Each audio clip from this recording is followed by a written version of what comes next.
from using his kind of surging move. Mm-hmm. But we see another grab.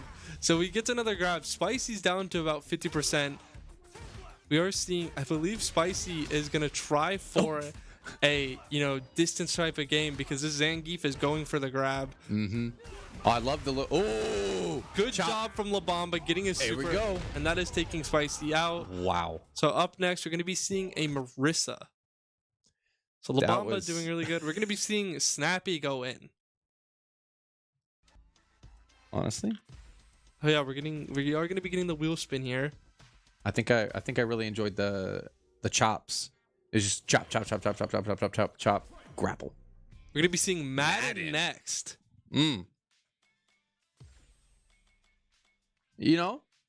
This isn't looking too bad for the bots, actually. I mean, they took out Spicy, who was in a big threat to them. It looked like he was about to get a sweep on them. But good job to Labamba taking him out. But now he's going up against Snappy as the Marissa. So this is going to be an interesting watch. We do see Snappy is kind of chipping away at his health. So Labamba wasn't really able to regen health because of how that round. We see the grab though. We see the power of the Zangief. Oh. Both powerhouses, both muscular. And we see another grab. Muscular people. Labamba, by the way, has the chance to get a reverse sweep, but is taken out by Snappy. I think Snappy said no more grabs, but he is going to be having to go from one Zangief into another. That looked like a falcon punch. And so we're going to be seeing Paku up next as the Zangief number 2. Then if Snappy gets it out, he has to do a mirror match against the Marissa. And if he takes out the Marissa, it's going to be Zangief number 3. Imagine. I keep wanting to say it, but I'm not going to say it because we're on stream. But Street Fighter 6, definitely one of those games you either get somebody who really practices this game and really chooses a character that kind of, I feel like these characters kind of tie into like personalities of people too sometimes. Kind of, yeah. And here we go, and the exact match of what it was last time. Let's see. We have Paku active. Okay, Paku showing with the Zangief. A couple kicks, not some grapples, not your typical Zangief. Nice blocks preventing that. Oh, there we go. Was that like a cosmic chop? I don't know what the name of it is, but I feel like that'd be a cool name for that move. Looks like he might. And here we see Snappy taken out by Paku. So we're going to be going on to a Ryu, and I believe that's going to be played by Phoenix. Zangief slapping his bicep. I'm big, bro. I'm big. But it's I didn't see what the matchup was going to be. But here we go. Getting those buttons set in stone. Like we said, very important. Everything in this gauntlet, I love looking at this gauntlet because when I see it and I see all the controllers, I actually do think like how we have all the wheels and everything, or all the games and everything. I think Ultimate in game, like I really do. But here we go, the Ryu. I mean, against the Zangief, nice low block or low kick, low block. Didn't block the chop. Do you remember what rolled next? Wasn't it Madden? Yeah. It was okay, Madden. So we got. Okay. Yeah. All right. We're seeing a 3v3 now. Paku doing very good so far, but Phoenix as well. He's taking that initiative, trying to keep the fight in his favor, but unfortunately, here we go with Phoenix. Phoenix keeps throwing those fireballs, couple high kicks, blocks the chop. Unfortunately, put him in a disadvantage, but it didn't matter. You hit him with the uppercut. Ooh! Good job from Phoenix to stop. He could take him out here, and I believe he will. Wow. Yep. Which he does, as we're seeing Paku step up. I thought it would have been funny because there was a little sliver of health that wasn't disappearing, and I thought it would have been funny if he just disconnected his controller just to still be alive by a sliver of health. And so we do see Phoenix regaining, not full health, but up to, I think, 3/4. So we're going to be seeing Billy go in next, and then Billy, I believe, plays as Marissa, and he's really good at the Marissa, so it's just Billy. I mean, Billy, though, like we said, he's a fighter, so he understands how fighting games work. He also understands what it means to be in a fight, when to take initiative, when to back down, when to play defensive. I mean, all of those really translate over into video games. A lot of people don't understand. A lot of real life experience transfer over. For example, when it comes to learning how to, let's say you do MMA and you go to play UFC. All right, now you know strategies on how to read your opponent and what they're going to do, and learn how to bait and feint. You want to feint some attacks, you want to throw in some jabs, some stuff like that. Here we go. Marissa versus Ryu. Okay, so nice the bots are down to their final 2. Eclipse are down to 3. Oop, nice high kick. Okay, nice punches.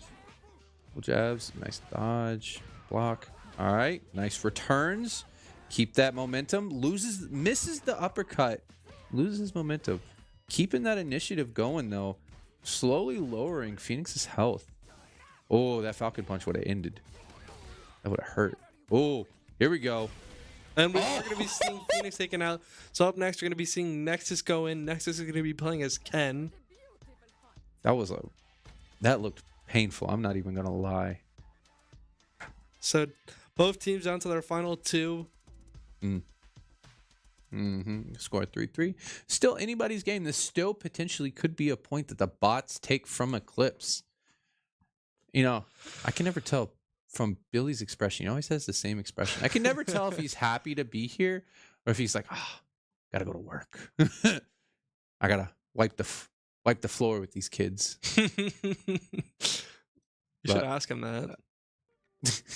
So you're going to be seeing the Ken against the Marissa. Billy almost at full health. Nexus at full health. And if Billy takes out Nexus, he has to go to X-ray aspect next. We do see Nexus punishing Billy. We see Billy losing a lot of health here, actually. Billy knew that attack was coming in too, and he tried to time it, but he didn't time it well enough. Keeping that momentum going, he's going to try and keep... What was it, Nexus? Yeah. Trying to keep Nexus at a disadvantage. Okay. Nexus, nice grab. He's going to play this probably slow. He's going to try and bait out an attack. Catch him at a disadvantage. But Nexus is able to take out Billy the Goat, by the way. So Nexus down to the final fighter. I don't know how much health he's going to regen. Not enough. But he does take out Billy. So next up, we're going to be seeing Mordecai go in as the 3rd and final Zangief. So you think 2 Zangiefs was a challenge? Now you're going into the 3rd one. Honestly, I mean, 1 grapple. And that takes out Nexus. And that's going to take Nexus down. So Nexus really has to play this safe. He's probably going to send a lot of fireballs out. Maybe do a lot of high kicks, high punches. He's going to try and keep his distance and take some safe fights. Trying to take this initiative. Oh! And that should be just almost it. But we see Nexus countering the Zangief. Nexus is not going out without a fight. Here's that distance play I was talking about. And he's taken out by the Zangief. So now we're going to see a 1v1 JP versus Zangief. Nexus doing very good, even though he got taken out, to take out Billy, to give X-Ray the chance to, have his 1v1. Yes, definitely good timing on that, especially with that final punch. If Nexus had continued with that combo that he had and kept that momentum, he would have put Mordecai at such a disadvantage going into this next round. But since going into this next round, Mordecai's not going to, have too much health missing. He's going to have, almost like nothing. All right, nice. Gonna try and keep that momentum, keep him backing into a corner. Yeah, nice timing on that punch.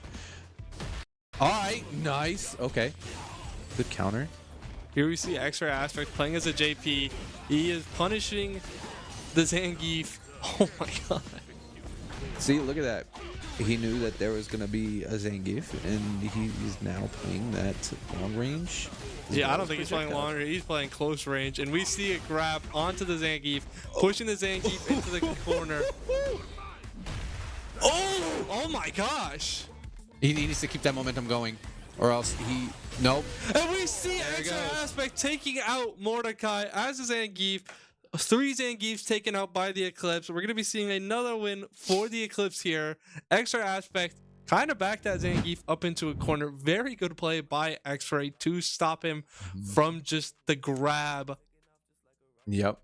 And with 34 minutes left until halftime, things are not looking good for the bots. The bots really need to figure out something. And with this next game, I mean, they'll get a full reset.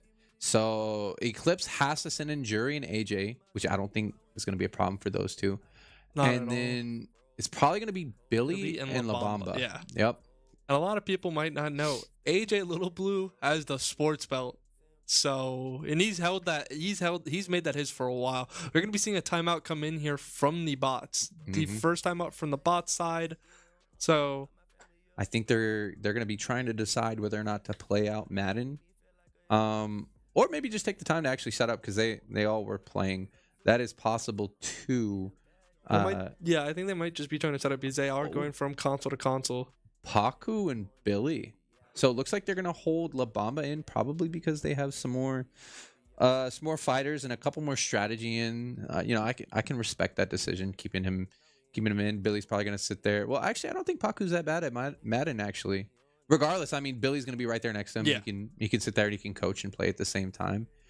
Be a in-game leader. And I think I think this timeout's probably just a kind of just a planned thing of what they're gonna do. I mean, 30 minutes left in halftime. Bots, they need to figure out something. I mean, we've gone through 10 games. This will 10 be the games. 10th. Yep. One strategy. So we still have StarCraft and League of Legends, which I think would actually be in favor of the bots. We also have a lot of the sports games left as well. Football Club was forfeited. And then now we have Madden. So we still have NBA, NHL, Rocket League. I think Rocket League is going to be a fun game to watch. I actually hoping to see Rocket League, and I'm just hoping it's regular soccer. You're hoping for regular soccer? Yeah, I don't. I'm not one to hate on Heat Seeker or Rumble, but as someone who loves to play Rocket League, I would rather play regular over Heat Seeker and Rumble. And we do see that the people that the Eclipse have, if available for their lineup, they could run their strongest lineup for Rocket League. Yeah. Actually, they really could. But here we go, getting into the game. 50 seconds left on that timeout too. Not fully using it.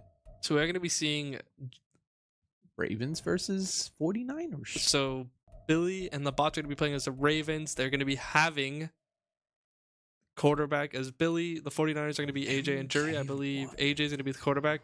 Up next, we do have MK1 to look for. All of the fighters and all of the shooters just being rolled. What a day here at UEL. This is a real treat for me. I'm really enjoying this. Happy to be here, guys. We're going to get this kickoff going. And, okay, bots are Ravens and Eclipse are 49ers. All right, just making sure I keep a mental note of that. Here we go. I'll run up the side, take down, as expected.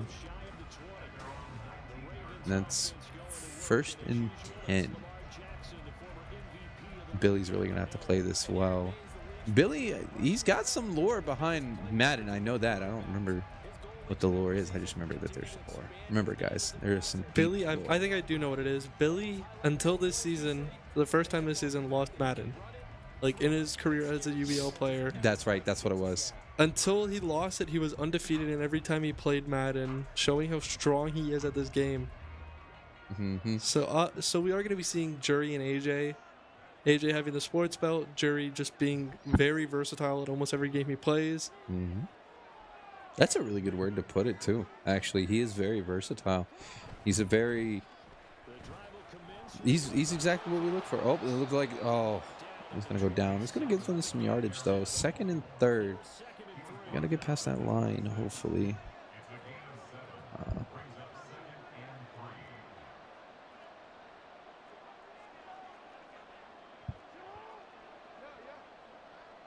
I always want to know what's going through their heads and what their plans are with these plays. Oh, he's looking like he's going to throw it a little bit out of bounds. That's okay. Ran the risk of getting a pick there. I always want to know what they or how they decide on what plays. It's been my biggest question. It's like I look at it and I'm like, oh, that looks like a cool shape. But then these guys are like, oh no, that's gonna be good. And here we see Lamar getting sacked by Chase Young. So we do have the bots going on the 4th down and 13th. Options to punt, or do you think they're gonna fake punt? I think they might punt actually. And we're gonna be seeing a punt. I don't think Billy would have taken the risk at the fake punt. Ooh, we do see. I don't know who that was, but they got rejected. They did use their stick though, so they tried to hard cut and they did the motion themselves. It wasn't the game doing it. Oh, was it? Yeah, I think they were trying to juke, but it was so obviously whoever that was showing they know what to do. I was gonna say I didn't know that was a thing, so I'm happy you knew that. Is it popped up under the thing that shows the down? It said user hard cut. Oh, is that like a secret move that you could do or something? Well, like, you know how like it says user hit stick, user juke, stuff like that. It's kind of okay how they control it. Interesting. Did not know that. Oh, he almost got that. So we're gonna be seeing the Eclipse go down to 3rd and 7 here.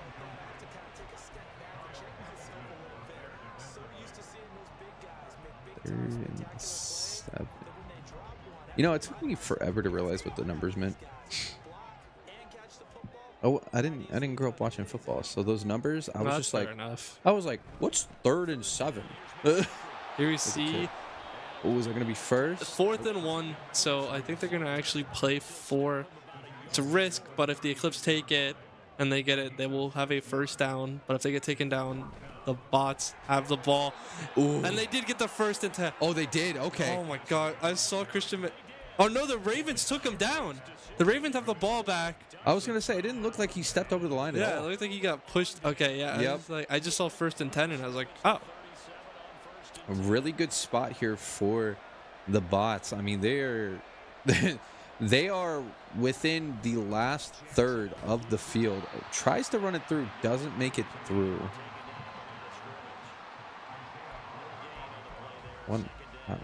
It's hard to read those messages that come out from the bottom there. It goes by too fast. It does. Defense auto flipped. I wonder what those mean. The numbers, Mason. What do they mean? We see another sack. So the bot's going down to 3rd and 16. Oh, that's kind of cool. Almost like I was watching the Super Bowl. The way they have the projections come up, that's kind of cool. I like that they continue that. And here picking plays. I always try to figure out what the strategy is with them too. Like I see them, I'm like, okay, where are these arrows? A sizable distance from the 1st down line. Yep. 3rd and 16. They're really. Oh, they're gonna run it. Oh, we see another tackle. So 4th and 6. The bots could go for a touchdown here, or they go for a field goal. We get them 3 points to get them the lead. I have a feeling. I don't think Billy's gonna try and risk it. Yep. Okay. Yeah. That's what I thought. So we're gonna be seeing a 50-yard field goal attempt from Billy and the bots. And we see it made. Yeah. Billy is definitely a smart Madden player. Well, just a smart player in general. He doesn't like taking risks. Yeah. Even if they have a higher reward. So taking that small little risk and getting that little bit of points ahead. Smart on Billy's side. Going for the kickoff. And they just let it fall.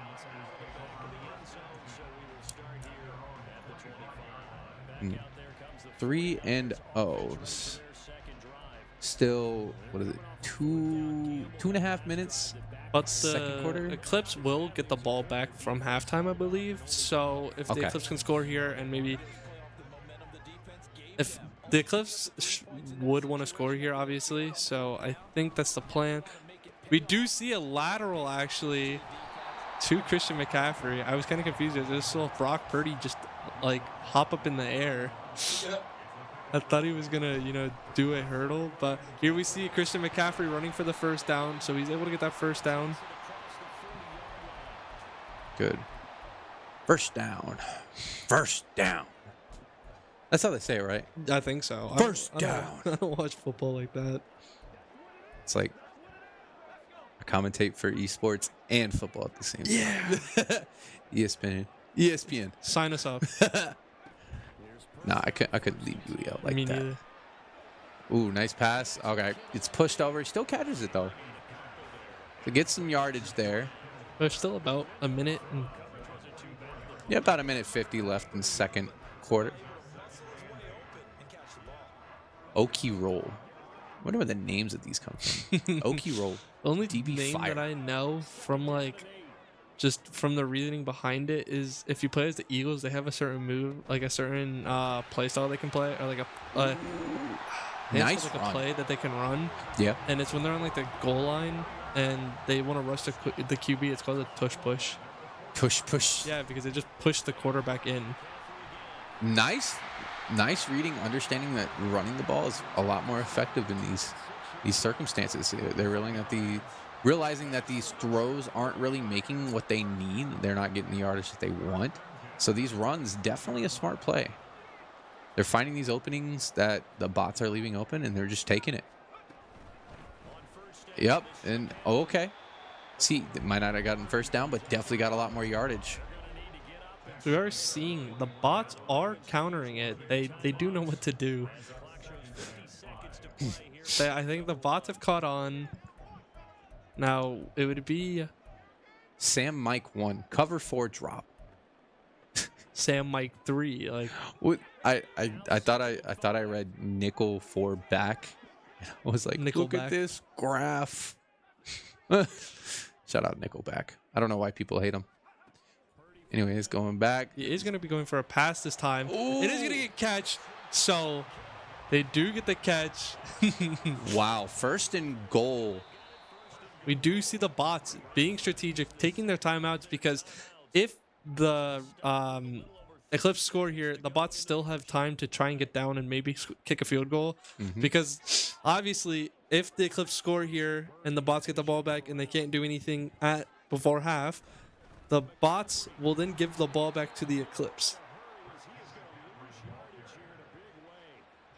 So second and goal. I think that they're probably going to try. Eclipse is definitely going to try and push into this goal. I don't think they're going to go for a field goal kick until fourth. Oh, And we see a lateral for a touchdown. wow, that was kind of. He just got tackled into a fumble. Yeah, I could see that. It was like a I mid-air fumble. I thought he just got hit sticked into a fumble. And I was like, oh my God. And they're going to go for the field goal, and it's good. So we do see a 4-point lead going into 4 seconds left. The Eclipse will get the ball back after the half, so it puts the pressure on them.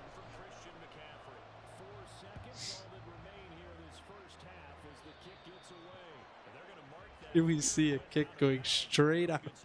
Is that what happened? Yeah, he just side kicked it. He just traveled it into the out of bounds. So I don't know.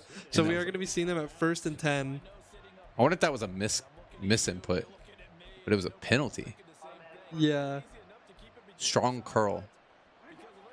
So we do see there are 4 seconds left in this quarter before the Eclipse will get the ball back.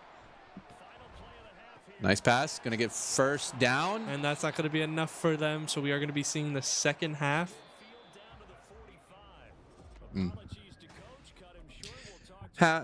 Score going into the Madden halftime is 7-3. Favor of the Eclipse. Eclipse is definitely putting Billy through the ringer right now. Billy needs to figure out what he's going to do, if he's going to keep taking these small little passes or maybe catch a couple interceptions. Gonna take a knee. That works too. I'm sorry, but I'm still thinking of that touchdown. Confused. I saw their quarterback just get completely picked up, and I just see the ball get flung straight to the right, and I'm like, did he just fumble it? It definitely caught me off guard as well. I was like, he just fumbled it, like, at the goal line. Mm-hmm. That would have been... That low-key would have been kind of embarrassing for me if I had dropped a fumble right in front of the goal line. But Here we go. Looks like a solid setup. Looking for a throw. Oh, I don't think he. Yeah, he didn't catch it inside. Yep. So he caught that out of bounds. He was wide open as well. The bots didn't realize that that option was open. I mean, there's a lot to look at when you think about it on the screen, so I can understand why they didn't see that opening. There's a lot of people to watch, and it looks like they're gonna. Yep, tried to run it. Good job, bots, catching on to that, preventing that run and preventing them from getting first. It's gonna be 3rd and 6. 2 minutes and 40 seconds left in third quarter. This could either be a quick game or a long. Good catch. And we see them getting the first down. Slowly inching their way forward into the goal. It's like it could be, yep, another run. And we see Christian McCaffrey getting taken down. I thought he just kicked him. I was like, yo, I don't think that's allowed. A straight BM in game. I was like, I don't think that's allowed. Here we go. That always seems like a common thing you see on Madden, where you see like a clip where like a player goes to do an animation where they like clap their hands, but they like swing their arm out and it looks like they just punch someone. Can't be like chivalry. You just go to kick somebody when they're down and just arm flies off. Nice pass. Good catch from the receiver. That was actually very close. Now we're seeing the Eclipse on 3rd and 1, so just 1 yard line. I wonder if they're purposely leading those throws, preventing the Ravens from being able to catch it. And I wonder if they're doing that because that is now the 2nd or 3rd throw in a row where the person has had to dive for the catch. And I wonder if they're doing that to prevent the interception. Yeah. Which honestly not a bad play, but it is kind of risky if you don't time your catch correctly. Here we see that pass again. Oh, I don't know what that move is. I don't know, but it's like a little I just see him like flick the ball, and I'm like, okay. It's like a hop. Yeet. This looks like it's like a. Oh my god! Oh my god! He just broke ankles. He just broke ankles. Oh my god! Nice. I wish we could get a clip of that. I just seen whoever the defender was. So incredible play from the Eclipse there, getting the touchdown. So we are going to be seeing an 11-point lead here. With 11 seconds left, actually in the 3rd. So the bots need to score twice to at least, if they score twice without, conceding, they win. Mm-hmm. I wonder what's going on through Billy's head right now. Like, because Billy's a very humble guy. He really is. And I wonder if it's like, I wonder if he's thinking, oh man, the hype of me and Madden is going downhill. Am I washed up? Or is he just like, eh? I mean, I don't think it's that, because he's going against AJ Little Blue, who has the sports belt. That is very true. AJ does seem to be the king of these sports games. And we see an interception into a spin move. If he got that spin move off, by the way, and went for a pick 6, I think I would have just gone up. I think I would have been like hyped. I think I would have needed to take like a break or something, because that would have been insane. You just get up, walk out there, and just go shake his hand. Can we allow that? Where we just get up and go to shake the player's hand if they do something insane? We just pan over to the camera. Yeah, we just pan over and you see one of us outside in the arena just going. Yeah, good job. Proud of you. But yeah, tried to run it, got denied. Good job, bots. Score is 14-3 going into the 4th quarter. And it's the Eclipse ball as well. If they score a touchdown, it would be 21-3. Wait, actually, we've been in the 4th quarter. Oh, football. Gotta remember how it works. When you grow up in a household that doesn't really watch football, it's kind of... It's interesting to hear other, I guess, acquaintances or friends or coworkers talk about football, because then you just hear everybody talk about it, and then you're just standing there like, yeah, the ball goes thrown. Ball. I'm around the same That's exactly way. it. Ball gets thrown. I'm around the same way because I watch the other football, and only so I watch soccer, and that's it. Like, oh yeah. I don't watch American sports like that. Or like the only time I will is hockey, but that's about it. Well, hockey, you've got fights. Yeah, it's kind of fun. was never a But sports so person, it's really hard to like watch a Madden. I've played Madden before. I've always kind of played it. Obviously, it's been more of just FIFA for me. But here we are. Oh, yep. Aggressive. Good catch. Oh my! Wow.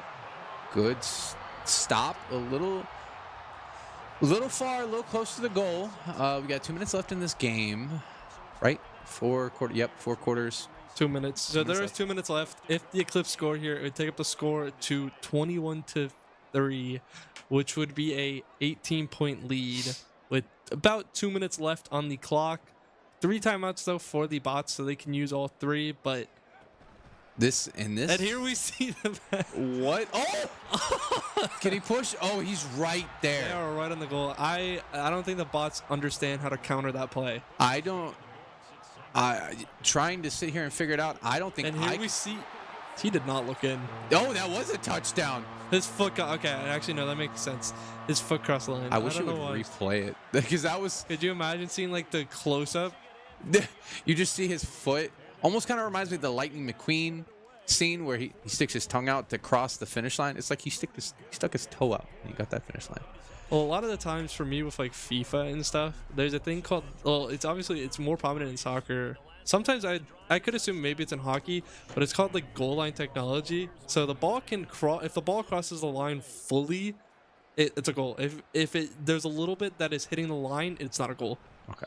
So that they have technology where you can like see it zoom in, and it's only on FIFA, but like it would be cool if Madden had that as well, where you could just see the zoom in. So like, how close were they to actually getting in, or were they like stopped right on the goal? Yeah. Here we go. Bots ball.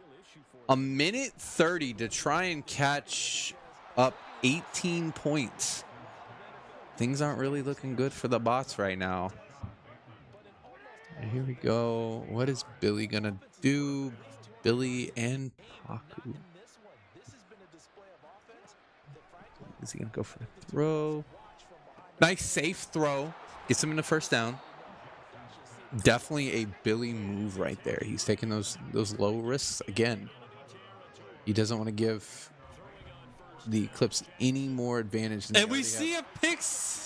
And as I said it, commentators Kurt. I feel like he could have maybe gone on a pick 6 there. Yep. But he took the dive, so we see the Eclipse. There is at least, I think, 3 players on our screen with their X Factor. Mm-hmm. Christian McCaffrey being one of them. There is about 40 seconds to go. Clips are looking like they are going to be taking this win here in Madden comfortably.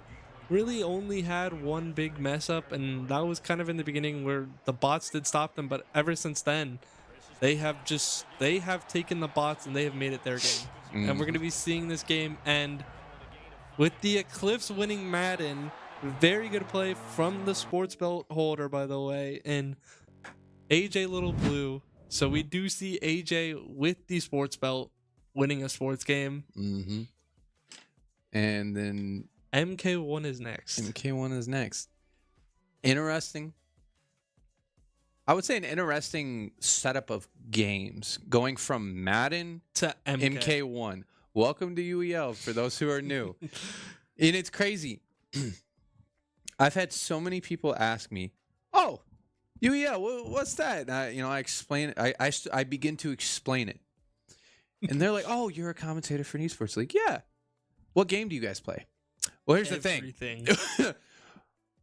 We're the only league in the world that has 33 games on a wheel, and we spin that wheel. We don't even play one game. We play 33 games, 7 in each category. And sometimes we don't play any game, or we don't play all of the games. Well, we have a game. We have a 0-0 game, just all 4 hours. Both teams are just chilling. Nobody scores anything. It's just straight tied down the middle.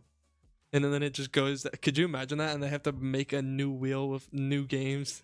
We see a timeout going in from bots again. Bots? Yeah, the bots really want to play this before the half. They want to make sure this game gets played. Mm-hmm. I think they're trying to make this game the last game before the half, actually. I can see them trying to do that as well. Trying to save them any more type of mental stress. Because, I mean, right now, if they don't win this game, the score is going to be 11-0 going into half. Bots need to figure something out. I don't know. Maybe they need to stretch their thumbs out a little bit. Maybe do some jumping jacks. Maybe go for a lap around our building. They need to get that blood flowing. Get their brains to full capacity. Every little brain cell that they have, they need to connect together. They need to link. They gotta. I mean, well, let's just. You know what? We're gonna go back over it. Actually, since we have a nice little timeout. Not going to include football club. That was forfeited, unfortunately. We have, man, fighters. I really thought these fighters were, I thought the bots were going to have the advantage. And I mean, they've showed a decent amount of skill, but it was just not, it was not enough. I mean, Phoenix, X-Ray showing their, I was going to say passion, but it is passion, but showing their understanding and knowledge of these games, these fighters, a little bit better than Billy and Mordecai. Yeah. And even in these shooters, Halo, La Bamba, he's not bad at Halo like at all. La Bamba's insane when it comes to shooters, and I don't think a lot of people respect him for that case, because I've seen him multiple times this season go into a shooting game. He just hits his shots. I don't think he misses his shots that often. He is just cracked. Even Halo, I think I've seen him go onto a killing frenzy or a running riot, something. Really close. But we got NHL next, and right now we're in the Mortal Kombat. So we got a Kenshi with a Frost. So we're going to be seeing Saturn being the Kenshi versus Johnny Cage, which is AJ. And he's got the Cyrax. We see AJ putting the pressure onto the Kenshi, keeping this hit up. 8 hits there. He's keeping it up. We do see Kenshi defending it, but we see AJ taking the game to Saturn. We see Kenshi, though, so Saturn getting the hit. Nice Cyrax. Oh, nice. That was good. It was a good cameo. Block. Nice return. Okay, getting blocked into a corner. Oh. So very good from AJ here, playing offensively. We do see Kenshi getting the grab. We do see some damage being taken. Nice attempt at a cameo there. So we do see. Oh, Kenshi's. Saturn's getting real low here. AJ definitely putting in this work. Defending the block. We see AJ taking the first round. AJ has one more round to take. Smart play not really using his X-Ray because he could use it this round. But I feel like if he had used his X-Ray, talking about Saturn, I feel like if Saturn used his X-Ray, he actually could have won that round. Granted, I know he doesn't want to use it too early. Still, I feel like that would have helped him in the long run as well. But here we see it. Saturn is giving him some work. Nice little combos. He can't keep his momentum going, though. Okay. Nice down. High kick, low kick. All right. A lot of blocking, a lot of little combos, comfortable shots. Trying to take their time. Slowly inching these health bars down. Okay. Back up. Reset the fight. Keeping it. Nice job keeping it in his favor. Oh, but he's going to use that fatal blow. He misses the fatal, but we are going to be seeing AJ still attacking. But Kenshi's able to stop him. Both fighters down to their final life.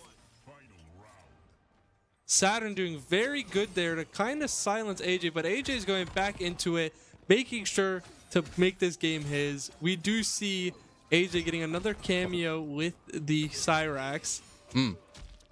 Okay. There you go. Trying to get some return damage in. Nice. Nice reading on that, actually. Really good reading. Block, kick. Yep. I think he went for a grapple there. Missed the grapple. Right now. Good assist to stop the combo. We do see the assist going again. AJ definitely trying to get in here. Trying to keep this momentum. But Saturn just not having it. Keeping these cameos coming in. He is at 5%, by the way. He's gotta watch out because Saturn has his fatal blow. Oh, nice block. Good. And we see Saturn taking out AJ Little Blue. Oh man, no fatality. So up next is X-Ray Aspect, who has the chance of a reverse sweep here. Now Saturn's going to be on his last life, and then La Bamba's on 2. If X-Ray can take out Saturn straight away, he then has to go into a new fight against La Bamba. Yep. And I mean, this Kenshi, interesting character design. I like the Ghost Blade. I mean, he's literally blind. And he's blind too. That's kind of cool. I wonder if he uses his sword as like his walking cane. You imagine that? Daredevil like, Part 2. Daredevil Part 2.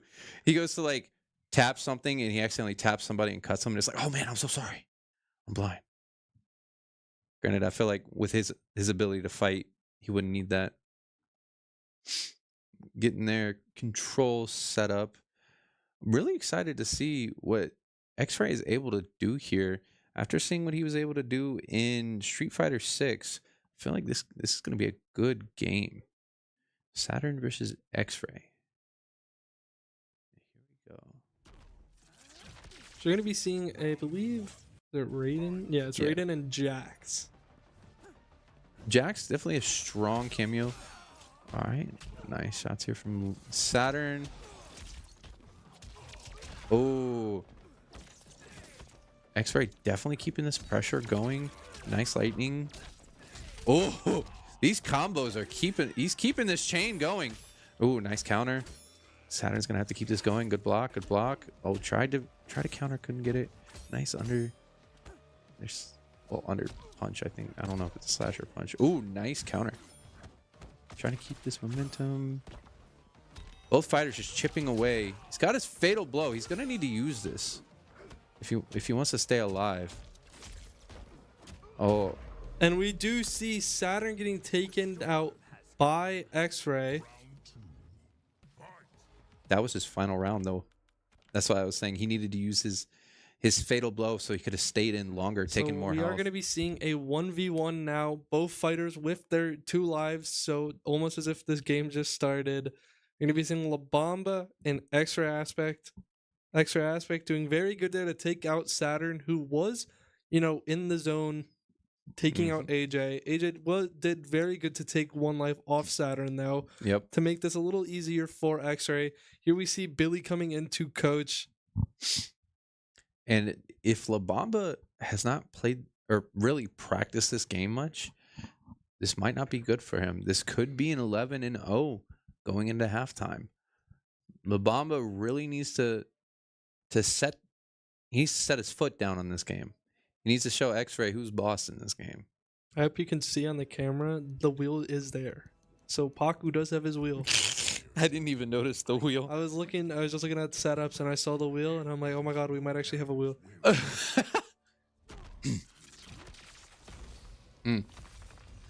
He's got a Sub-Zero.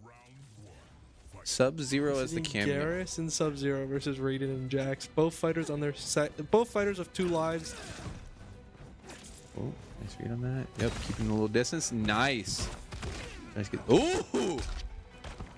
Nice sand. I feel like I'm watching Gara. I feel like I'm watching Sandman. Sandman, yeah. Gara's a good shout out, though.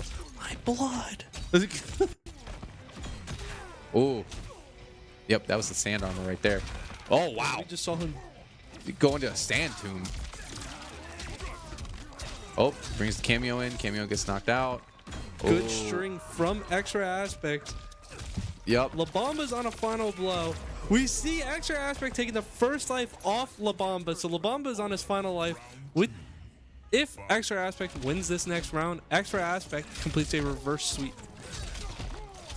Technically, you were right, yeah. It may only be 2 players, but it's still technically considered a sweep. It's technically 4 lives, though. Yeah. Oh, La Bamba getting pushed into this corner more. X-Ray really showing his understanding of these combos and his timing. Good cameo. Assist. Good cameo from La Bamba showing his game knowledge. We see X-Ray taking MK, completing the reverse sweep, making the scoreline 11-0 with NHL up next, and I'm excited. Well, we got 3 minutes left into the halftime. we will let you know. We're most likely going to play this out. Really just depends on what the team was set up decides to do. So it's gonna be the Eclipse setup here. Mm-hmm. Oh, they just added some time on to it. So it looks like we are going to be going into NHL.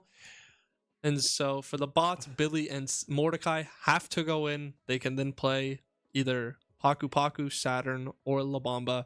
For Eclipse, they have the ability to play Jury, Spicy, Nexus, Snappy, and Phoenix, with AJ and X-Ray unable to play due to playing in MK.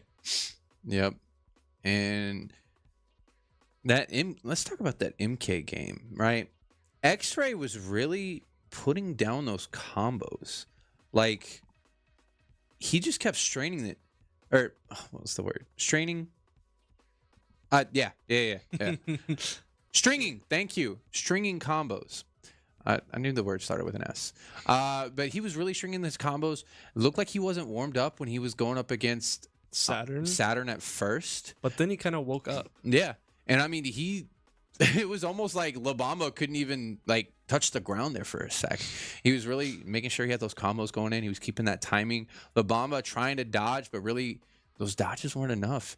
And even though he was playing forgot the name of it, but I'm going to call him Gara, because I think Gara is Garrus. Garrus, thank you. Started with the G. So we're going to be seeing Billy, Mordecai, Saturn go in, Billy and Mordecai having to go in, and then Saturn being the third. We're then going to be seeing Snappy, Nexus, and Spicy going in. And that is a really good lineup for the Eclipse. I'm just excited to see NHL. Mm-hmm. You ever played hockey before? Well, I just play NHL. I have not. I mean, that is crazy. The voices in our head are disrespecting us. I wouldn't say disrespecting. He's just calling you, I mean, I could be from Canada. Yeah, you do have all your teeth, though.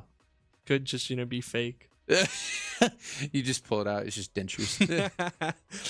Oh, man. I would bring more views in. I don't think it would at all. I'm not going to try it. Are you admitting to having dentures?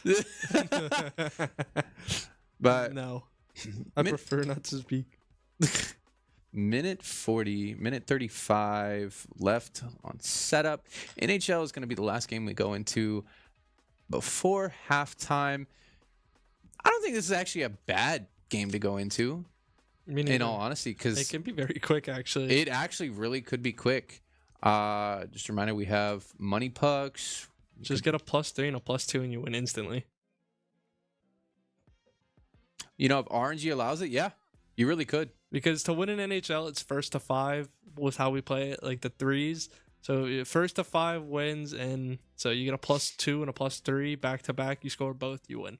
I'm happy you said that because I didn't actually know that was the score. So we're going to be seeing the Edmonton Oilers, which I believe is going to be the Eclipse. Yes, it is, against the Tampa Bay Lightning, with the next game being Yu-Gi-Oh! Woo! So luckily that is for, the game up next. That'll be after halftime. It looks like they're going to be pushing up this right side, going to go for a score, miss. So here we see there is a regular puck, and then right after a +2, we see a goal from Connor McDavid. Quite literally, good play from the Eclipse. I can't tell who is who. McDavid being blue was Spicy. Very good play from Spicy there. We see the +2. We then see Nexus. Wow, there's a bunch of money pucks. This could be a quick game, guys. Oh my gosh. We might get Yu-Gi-Oh! Before the half. Commentator's curse.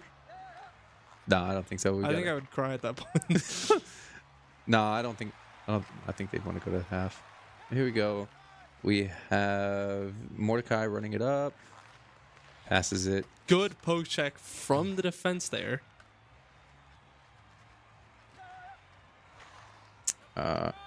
Billy running it up left, goes to pass it onto. Okay, I know I'm not colorblind, but it looks like there's two blues. There. Oh, it's like a purple. Well, no, there's a blue on the bot side. Also, we'll get that viewing fixed up there on the top right as well on who's in the game. It's bots, not phantoms. But here we go. It is Eclipse. They're gonna go for it. It's gonna go over here into the corner. Nice little rough housing going on. Gonna wrap it around. Gonna shoot it to teammate. Pass it back. Bank shot it off the wall. A lot of team shots coming in here. Good save from the keeper there. Able to just pick it up. We are going to see the keeper stand on it. So because of that, the keeper, it resets with the Eclipse having the puck. Nope. I don't think who that person was on the right realized they were getting the puck. They did not deke, but we see the Eclipse still getting the puck. Nice job resetting the match right there. Looks like Billy's going to be running it up here. Okay. Yep. In the corner. Pass it up. Around. Oh. Still a money puck. So score is still 0-1. So this game is not lost check yet. From the defense to stop a 2v1. Actually, it might have been a 2v0. Oh, Billy passing it up to Saturn. We see a slap shot missing, going wide, returning back towards the bot's goal with Connor McDavid, who is spicy picking it up. We do see a nice block in the pass. Good poke check from the defense there to stop a 2-on-1. Okay, so Mordecai is actually... And we see it. The goal. Very good goal. I think that might be Nexus. Yeah, that is Nexus. Very good play from Nexus there to score the +2. You know, finishing his shots. So now we just see a regular, and if the Eclipse score this and the next, they guarantee if the bots score this but the Eclipse score the next, the Eclipse will win. Yep, reset it. We have... See a nice slap shot. It is getting picked up. I believe that might be another reset. Yep, another reset. Oh, no, it was just end of the quarter. Oh. Bro, I just saw him hold the puck, and I was like, oh my god, I think we're getting another reset. It threw me for a loop as well. Bro, I saw everyone standing around. I was like, why isn't it going back to the screen that we needed to do? Why are we just staring at the puck, guys? Here we go. Billy fighting. We see the Eclipse winning the face-off. So good on Spicy to win that face-off. We then will see Saturn. Yellow being Saturn, taking it up the rink. Nexus taking it back, running it back. Billy blocking it, trying to pass it back to Saturn. Saturn having trouble with Nexus, shoots it around. Spicy takes it back. See Billy getting the puck back. Running it up. He's going to launch it around. Oh. Mordecai wasn't there, wasn't ready. Saturn's going to grab it, though. He's probably going to try and pass it to... Oh. Not enough power on that shot. Mordecai tried taking that shot, but unfortunately didn't go in. He's going to try and bank it off. Billy's going to come take that back. Saturn is going to be on a one-on-one versus Nexus. We see a slap shot. Almost went through the legs of the keeper. Keeper's going to reset the puck. So the bots are going to have the puck back. They're going to go for a slap shot, almost nearly deflecting into the Eclipse's own goal. We have Snappy running it around. A nice little rough housing. It was a 2v2. Passing it back. We nice do see Nexus accidentally passing it off to Mordecai. Yeah, Mordecai. Here we see the Eclipse back on the offense. Oh, block. Billy gets it back. He might pass it Mordecai. No, he goes for a shot. Good wrist shot from Billy. Keeper drops it straight to Billy. Almost an open goal or a chance at a goal for Billy. We see a slap shot attempt getting poke checked out. Going straight to Nexus, actually. Nexus still holding the puck. Back to Spicy. Oh. We see a nice little, 360. No 360 no scopes in this game, guys. So we got Spicy running back up. He's going to wrap around. Billy's going to grab it. He's going to have to pass this. They're going to have to fake these guys out. He's going to have to pass it to Mordecai. Mordecai possibly to Saturn. Good wrist shot from the bots. But they are working this keeper, trying to get his stamina down so that just shots will start going in. See a good pass up just to kind of reset it from the Eclipse. Billy grabbing it. We see the Eclipse winning the puck back. I think Spicy was about to go score his own goal before he realized that they had swapped sides. Saturn running it back up. Tries to go for a stop shot. Not too much teamwork here on the bot side. They're going to have to work more on that if they want to win this. They still have a chance to win this too, guys. They got the 1 and they get the next 2 after that. They win. It's a win. Billy grabbing it. They have 1 quarter left after this, so we see the goal go in. So now the Eclipse, if they score this next goal, will win the game. Now, if the bots score, it ties it up at 3-3, and we have a sudden death. Passing it back. Spicy gonna wrap around. Snappy tries to come in. Misses. Snappy grabs again. Pass it to Nexus. Blocked by Saturn. Nexus launching it back. Spicy trying to grab it. Saturn taking it off. And we see the end of the quarter, so there is 1 quarter left.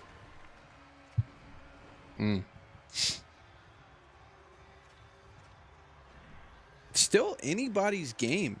It really is. Yeah. I mean, We do see, we won't get to it sadly, but the -3. Yeah. Oh. Passing it up.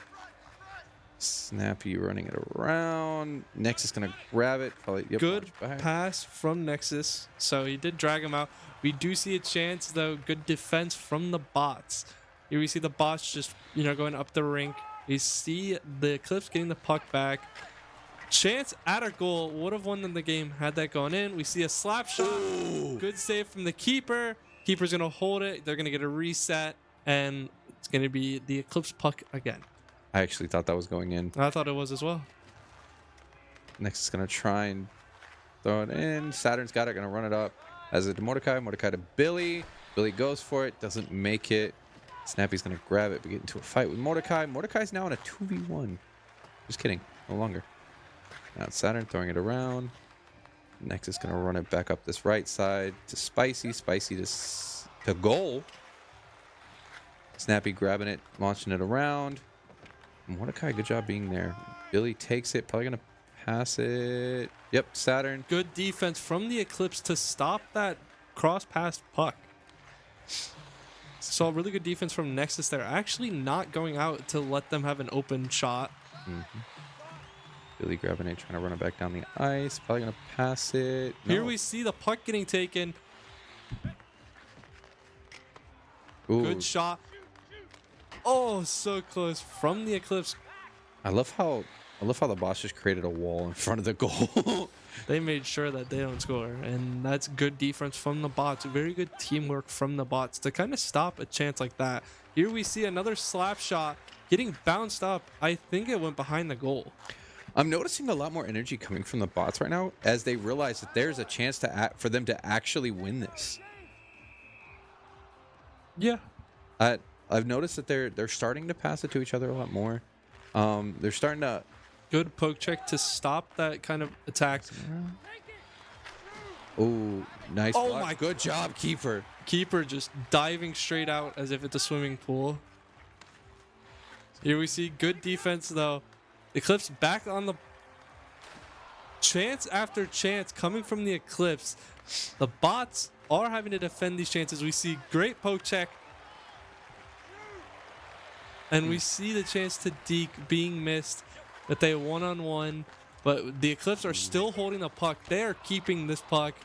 There's about 25 seconds left. The Eclipse can score to win, or they just hold on.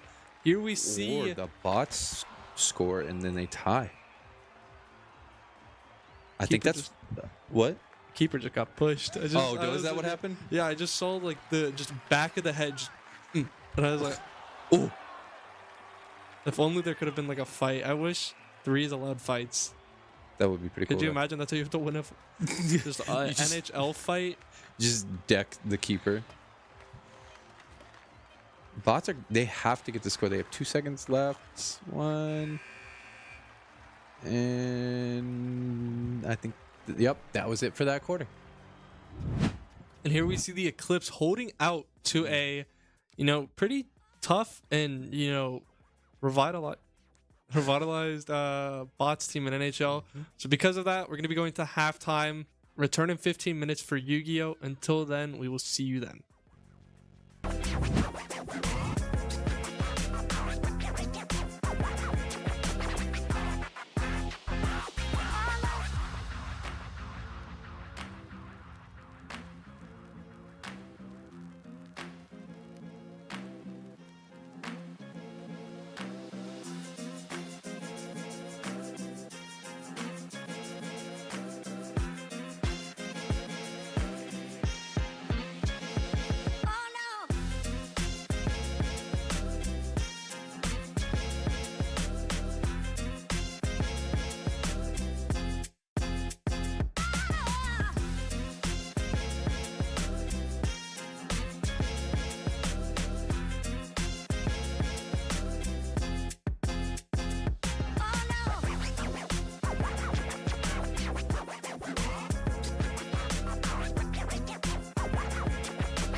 Dripping water, H2O in my timepiece, VVS. A blinding light make them look Chinese. In the form motor, pick me up, be my dime piece. Don't start no trouble, 2 Glocks, them bitches Siamese. Blue bills, what we chasing every day.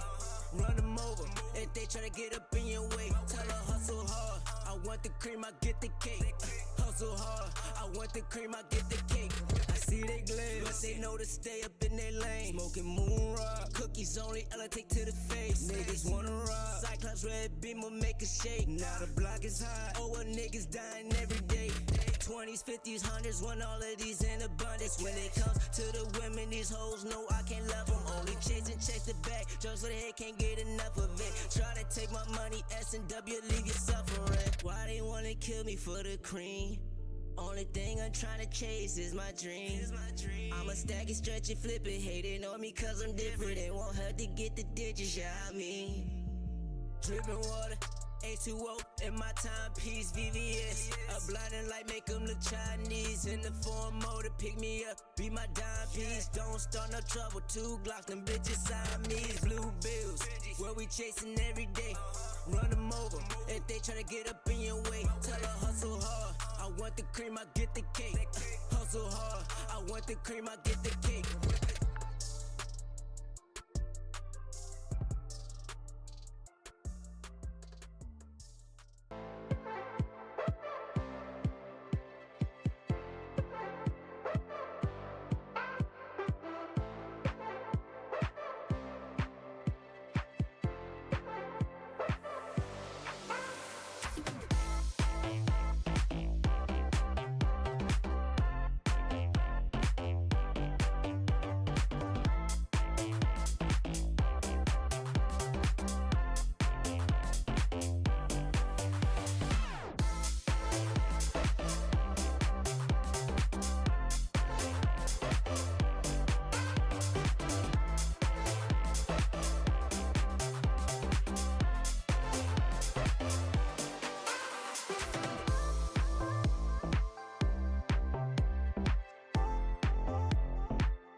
still the change, shaking the industry. Plenty G's winning our team, we some killing bees. Killing these new bodies too, we replenish. We load the artillery, hold the hostility. Boosting these trophies, we win. We in it all land on the grind, opposition and misery. Leaking they dwell, call us the winners cause we never fail. This is the team that's making a wave on the streams. Growing and hanging below. Ultimate endgame must lead 1,000,000 degrees. And this is where gamers go pro.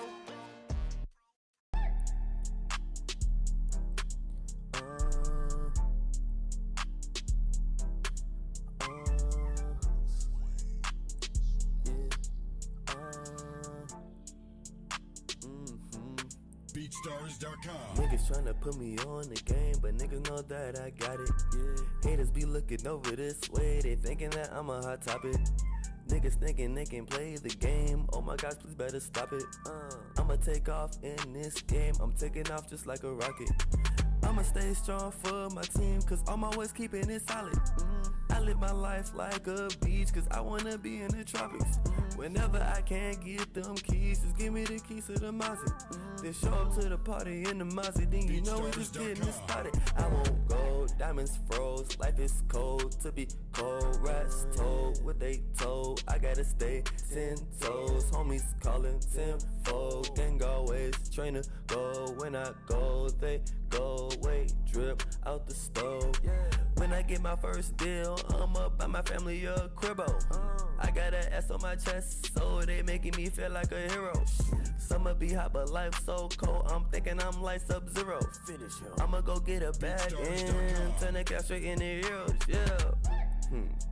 Yeah, they on to me. Yeah, I be up in the coop doing the dash. Now they can't catch me. I be up in the kitchen cooking it up like give me the recipe. People be acting like we friends, now we ain't friends. Y'all boys my enemies. Niggas tryna put me on the game, but niggas know that I got it. Haters be looking over this way, they thinking that I'm a hot topic. Niggas thinking they can play the game. Oh my gosh, please better stop it. I'ma take off in this game. I'm taking off just like a rocket.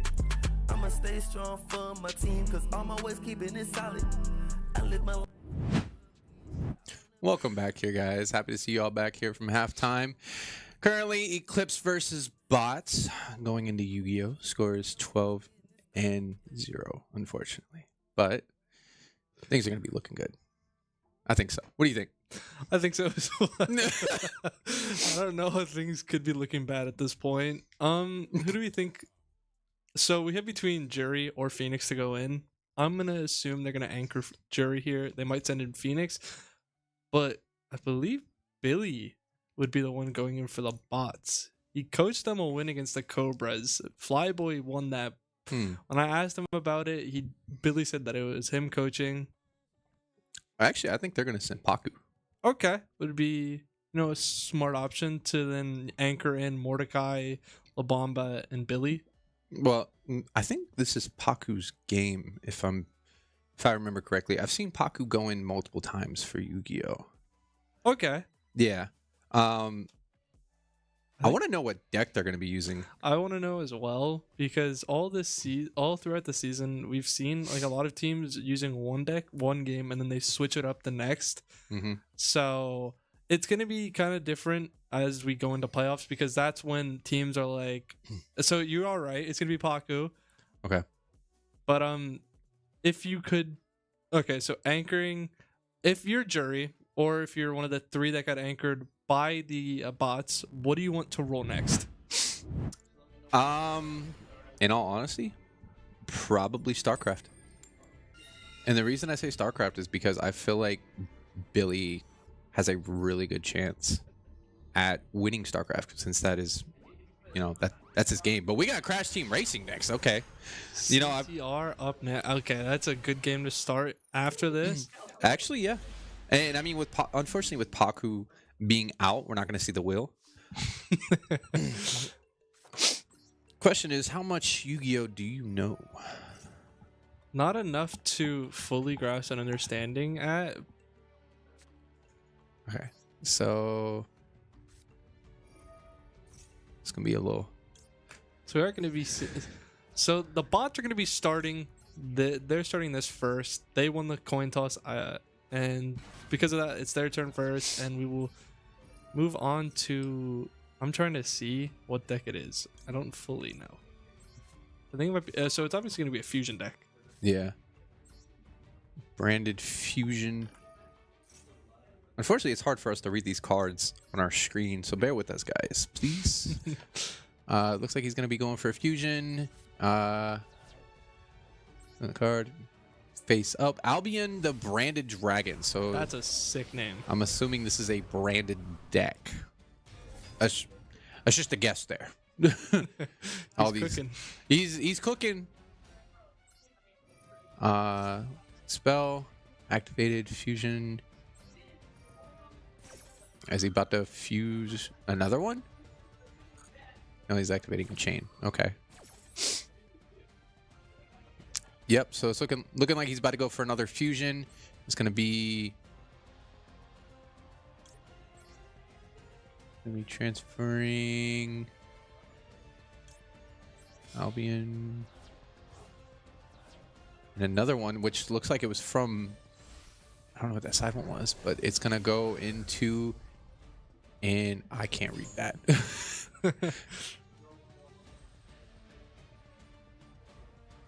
I think whatever he's... Okay. Oh, right. What's up, boys? What's going on, AV? Not much. But it looks like this deck, obviously, like you guys have already explained, is all based off a fusion card. It looks like they may have already had their boss monster out or not. So it looks like they're choosing 2 more materials. We'll see here what that monster is going to be. Ice Blade Dragon. I Okay. haven't seen this one before, but he looks crazy. That's a pretty cool animation. Yeah.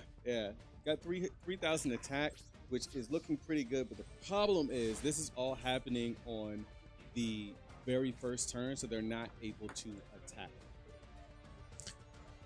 So I'm wondering what the odds are of the Eclipse running an Exodia deck, but I don't think they are actually.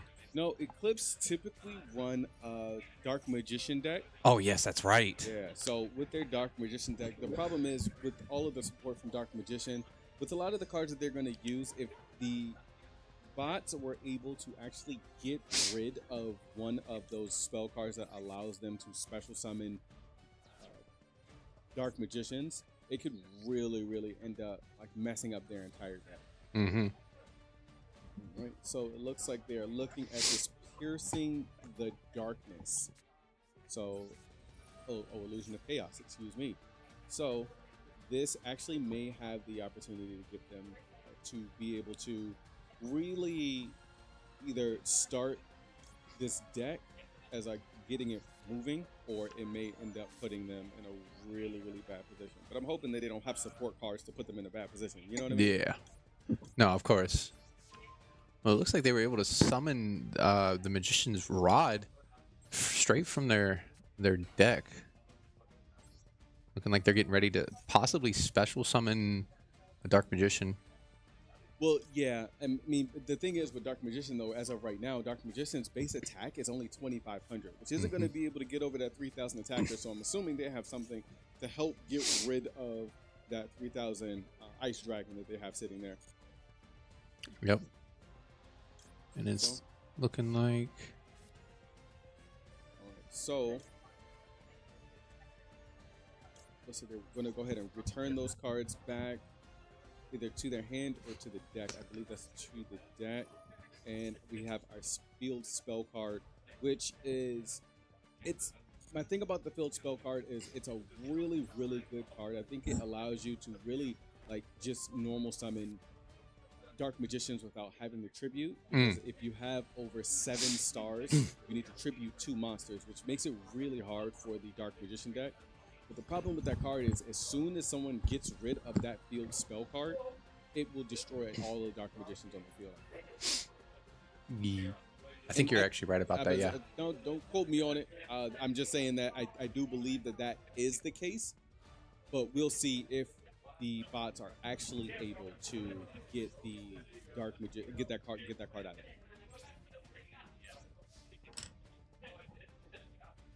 Well, he's definitely got some defense up, so he can't be attacked directly. Still could take some damage though. If And you know what? I think to stand corrected, I believe it's actually that Dark Magician circle. that's spell card that's kind of under that Magician's Rod. Yeah. I believe that is the card that is going to get rid of any of the Dark Magicians that happen to be on the field at the time. I think you're right about that one. Discarding the great card because it was sent here, and that went away really fast. So, something about that card being sent to the graveyard. So I'm assuming that that card can either, I think it got put back either into the deck or into their hand. It's actually not a bad card. I believe that these. Oh, I understand this deck now. That's wild. So they use the fusion materials and put the monsters that they need to fuse into the deck. I mean, into the graveyard in order to special summon that fusion monster. And then the effects are if this card is sent to the graveyard by fusion material, you can do this with that card. Okay. All right. Looks like we have a chain here. Special summon Duin Dark Magician from your hand or graveyard. That is. And that's just That's an instant summon too. I hate it. But that's what this Dark Magician deck is obviously all about. Trying to get the Dark Magician out, want to have those boss monsters, and to make Dark Magician as strong as possible. If not Dark Magician, then Dark Magician of Chaos or Dark something of Chaos. I can't remember the name. But honestly, I mean, that trap card was definitely a good play by Paku because It stopped it. No, not Paku. Phoenix, because if Paku were to get rid of that monster that was defending his life points or him directly, he's now able to just instantly summon that Dark Magician. So he still has that defense. All right, so we have another big hitter on the side of the box. And it's the crazy thing is it's still Eclipse's turn. Yeah. So we got 3,000 beaters just like sitting right there. Oh no. Okay, so I believe because he special summoned Dark Magician, he gets that card allows him to banish, which is pretty much getting that card out of there. It doesn't go into the graveyard like every other card. It's pretty much in it like its own dimension. There are ways that you can get cards from being banished, but the loopholes that you have to jump through to get a card from being banished is ridiculous. Yeah. Unless you really have something that, if you have a deck that plays around banished cards or cards that are being banished, or either are anticipating someone to run a deck that does banish cards, you know, trying to get a card from being banished is a struggle. Yeah. Alright, so I do believe that it is now the bot's turn. So Eclipse were only really able to make one really big move, and then they set a card face down. So this is the one thing that I personally like about Yu-Gi-Oh! Is just trying to anticipate what that spell or trap card is that's face down. It allows me to figure out, like, do I really need to get rid of this card? And it's maybe just because I came into Yu-Gi-Oh! Obviously, like, right in the beginning. We got another fusion. And so, you know, I'm used to being hit with Mirror Force or Magic Cylinder. Yep. I remember Magic Cylinder. All right, so it looks like we're getting... Is this another fusion monster? I believe so. That's what it's looking like. Yeah, man. I'm really enjoying this deck, honestly, just because I am big on, like, fusions, ritual... I actually can't stand ritual monsters. Synchros. Synchros. Yep. There you go. Synchros is kind of where I stopped. I got a little bit into the Exceeds, but synchro monsters are where my passion is when it comes to Yu-Gi-Oh. So we're gonna go ahead and activate this card, selecting a card from the graveyard. I think that's gonna allow them to either add it back into their and now they have the opportunity to banish. Oh. Now the question is, okay, so we're waiting for Phoenix. He looks like he's doing what a lot of players we see. They don't really like read the cards, so he's just like, hold on, before I do anything. Yep. He's got to double check. Yep. Do a little bit of homework. So it doesn't look like that trap card did activate. So we're not going to activate that card. But I do believe that because he banished a card, that 25 attacking monster is not going to be able to attack this turn. But it doesn't matter. He's going to go ahead and get his monster materials back. I love that idea. The idea of being able to get your banished monsters back? No, to be able to get your fusion materials back, right? Gotcha. Like, because when you have like those fusion materials, they're just gone typically. But this deck literally is based around like using the materials, getting those materials back so that you can then fuse again. Because it takes 2 monsters to fuse. So like when you constantly fuse, you're burning through your hand so much. But we've got ourselves a Dark Magician again in face up defense position. He's going to banish another card. At this point, it's just like, well, you know, it's pick your poison, bro. Like, which one are you going to banish? Because obviously he can't banish one of those 3,000 attackers. Right? So it looks like he banished the spell card. Okay. Or the card that was in the back. Oh. Saw the Dark Magician. That's not a Dark Magician. I was about to say. Dragon. I was like, we're watching the Eclipse side. That's a dragon, not a. I saw or I'm not gonna say but I saw Dark Magician girl pass by, and then he chose the dragon. So I'm a little upset about that. However, I want to know what he's about to do with this. Oh, so now they have a fusion monster of their own. That is one heck of an answer for against a fusion deck. So he fused Dark Magician and this whatever dragon this is, so that's going to be really powerful, and it is a 3,000 attacker. Oh, so it wasn't just a fusion material; it was actually needed to create this card. Yes. So some fusion materials you need like 2 dragons, or you know, this monster and that monster. Like this one has one Dark Monster and one Fallen Abyss. Nubilian Searing Dragon. His name is so long, it doesn't even fit all the way. I'm trying to tell you guys, they have so much font on Yu-Gi-Oh cards that they might as well just start printing them on front and back. Mm-hmm. Are we seeing another Dark Magician coming from the bot side? But the Dark Magician was put on the bot side.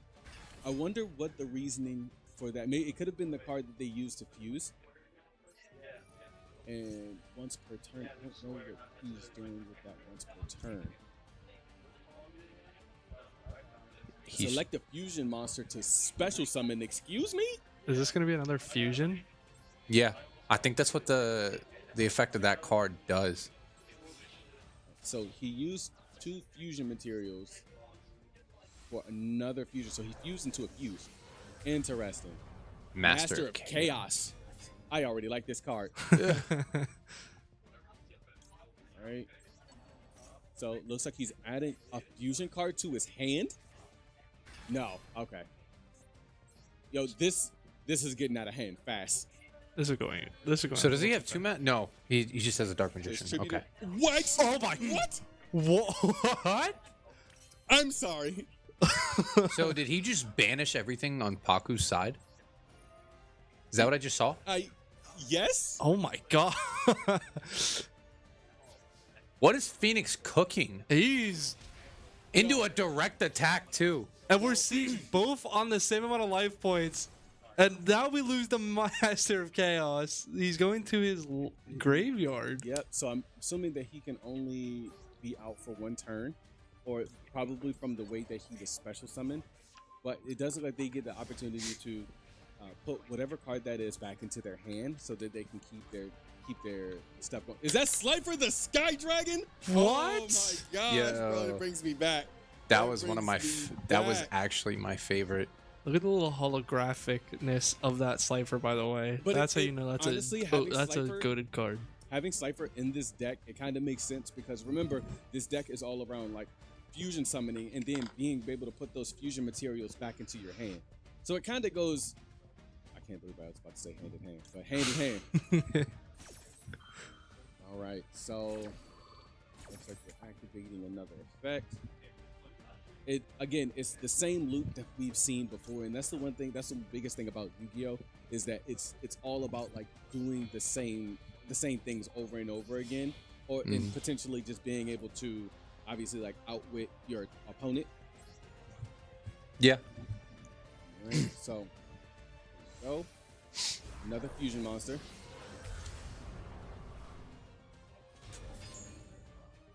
Puts him down. So I don't think he'll be able to special summon Slifer this turn. Wow! Oh my God! Put him away, bro.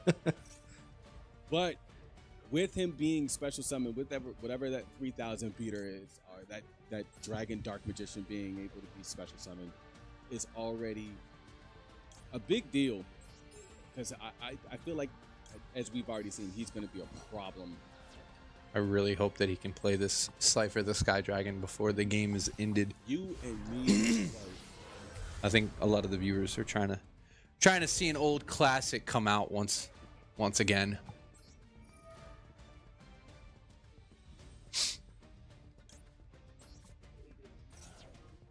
All right. Looks like we're banishing another card. I don't know, man. You might actually be wrong. We may actually see Slifer if he's able to use those materials that he has. But I think he needs to normal summon a monster first. Yeah.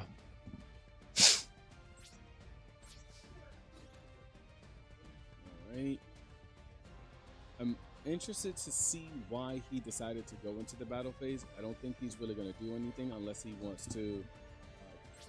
Really, I had that thought. Good move, Paku. Good move. All right, gonna go ahead and get those 2 cards back in his hand. Now one card. Now the big problem right here is he has to somehow get over that 3,000 attacker without losing that 2,500. Mm-hmm. Right. Illusion of Chaos again. We've seen this loop before. 1,000 knives from your deck.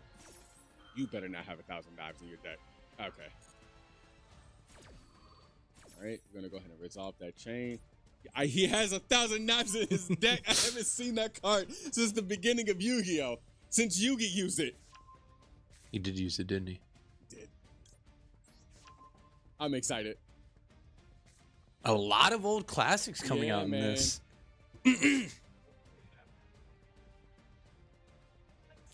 Right, so see, Secrets of Dark Magic. Now they are basing. I love this. So they're basing their deck off of like the fusions as well. So I think we're gonna just see another Dark Magician of Chaos or Dark Magic of Chaos, which I think is that card going from putting everything away and banishing whatever he wants is wild. And of course, as you guys know, this game is a heavily coached game, so X-ray aspect, and then I don't even know what happened. Gonna activate, banish 1 card. So it seems like all this deck does is it banishes cards and opens up his opponent just for a straight attack. Well, not only that, what he's doing is it's looping around Dark Magician and the Dark Magician fusion. And then on top of that, while he's doing that, he's also has the opportunity to banish cards. I cannot believe that he used that card to destroy. Is it gonna work? Is it gonna work? Let's see. So he's able to protect the monster by removing a card from the top of his deck. He probably can only do that once per turn. So with that being said, he's now not going to be able to protect it from being attacked. He's going to lose that 500 life points. All right. So then we're going to head over to Paku's side. See what's going on over here.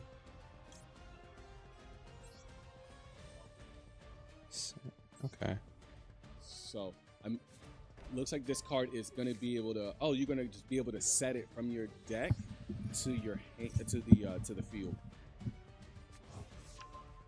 All right, and typically what we've seen so far, kind of the same thing, just more of the same monsters coming out. I don't know what she does, but I'm sure she's some type of fusion material. Slifer still hasn't been played yet, by the way. It's like, you got to tribute 3 monsters, bro. Wow. He's got to get there first. Let him cook. Honestly, I feel like if he would have been able to, he's gonna special summon a Dark Magician. If he would have been able to get that Slifer way before now, in the beginning of the duel, he would have been good.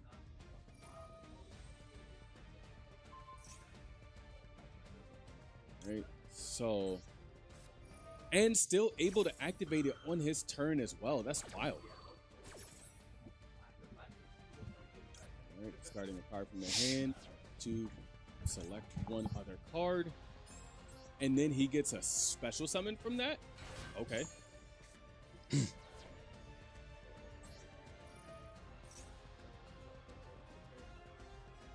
your deck to your hand.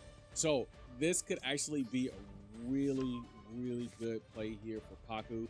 If he's actually able to... He's setting it up. Well, has he normal summoned yet? I couldn't answer that one. I'm going to be honest. I don't think he has, actually.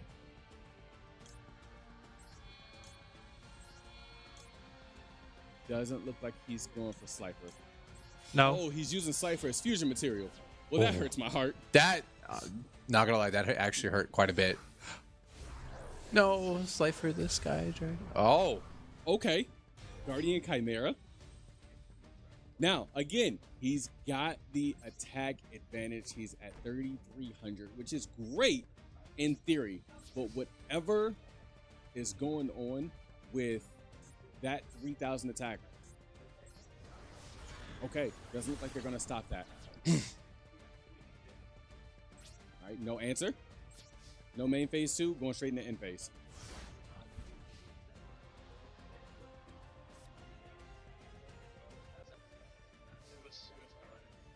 All right, so now for the Eclipse side, the question is, how do we get over that 3,000 attack?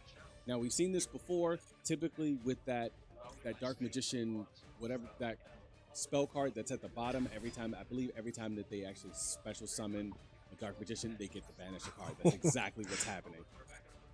So Paku doesn't have the opportunity, like he can get these big 3,300 beaters or these big 3,000 attackers, but like, what's it mean when every time that you have the opportunity to really do something, literally the next turn is going to get banished?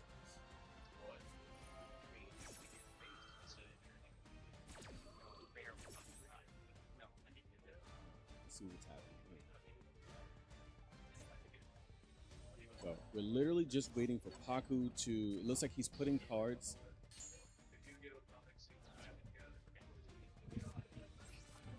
So, all right, so we're gonna go ahead and special summon something else. These guys always special summoning something. Well, obviously a Dark Magician. Whoa, no way. Yeah. What do you mean? All right, and there it is. Either special summon this card, send the guard to the graveyard, special summon a Dark Magician. Oh my god. Oh my god, we're about to see a Dark Magician girl. They're going, I feel like what's going to happen is he's going to special summon Dark Magician. And with that Dark Magician, obviously, he's going to then banish one of the cards on the other side of the field. And then turn that in for game. And I think you're right on that.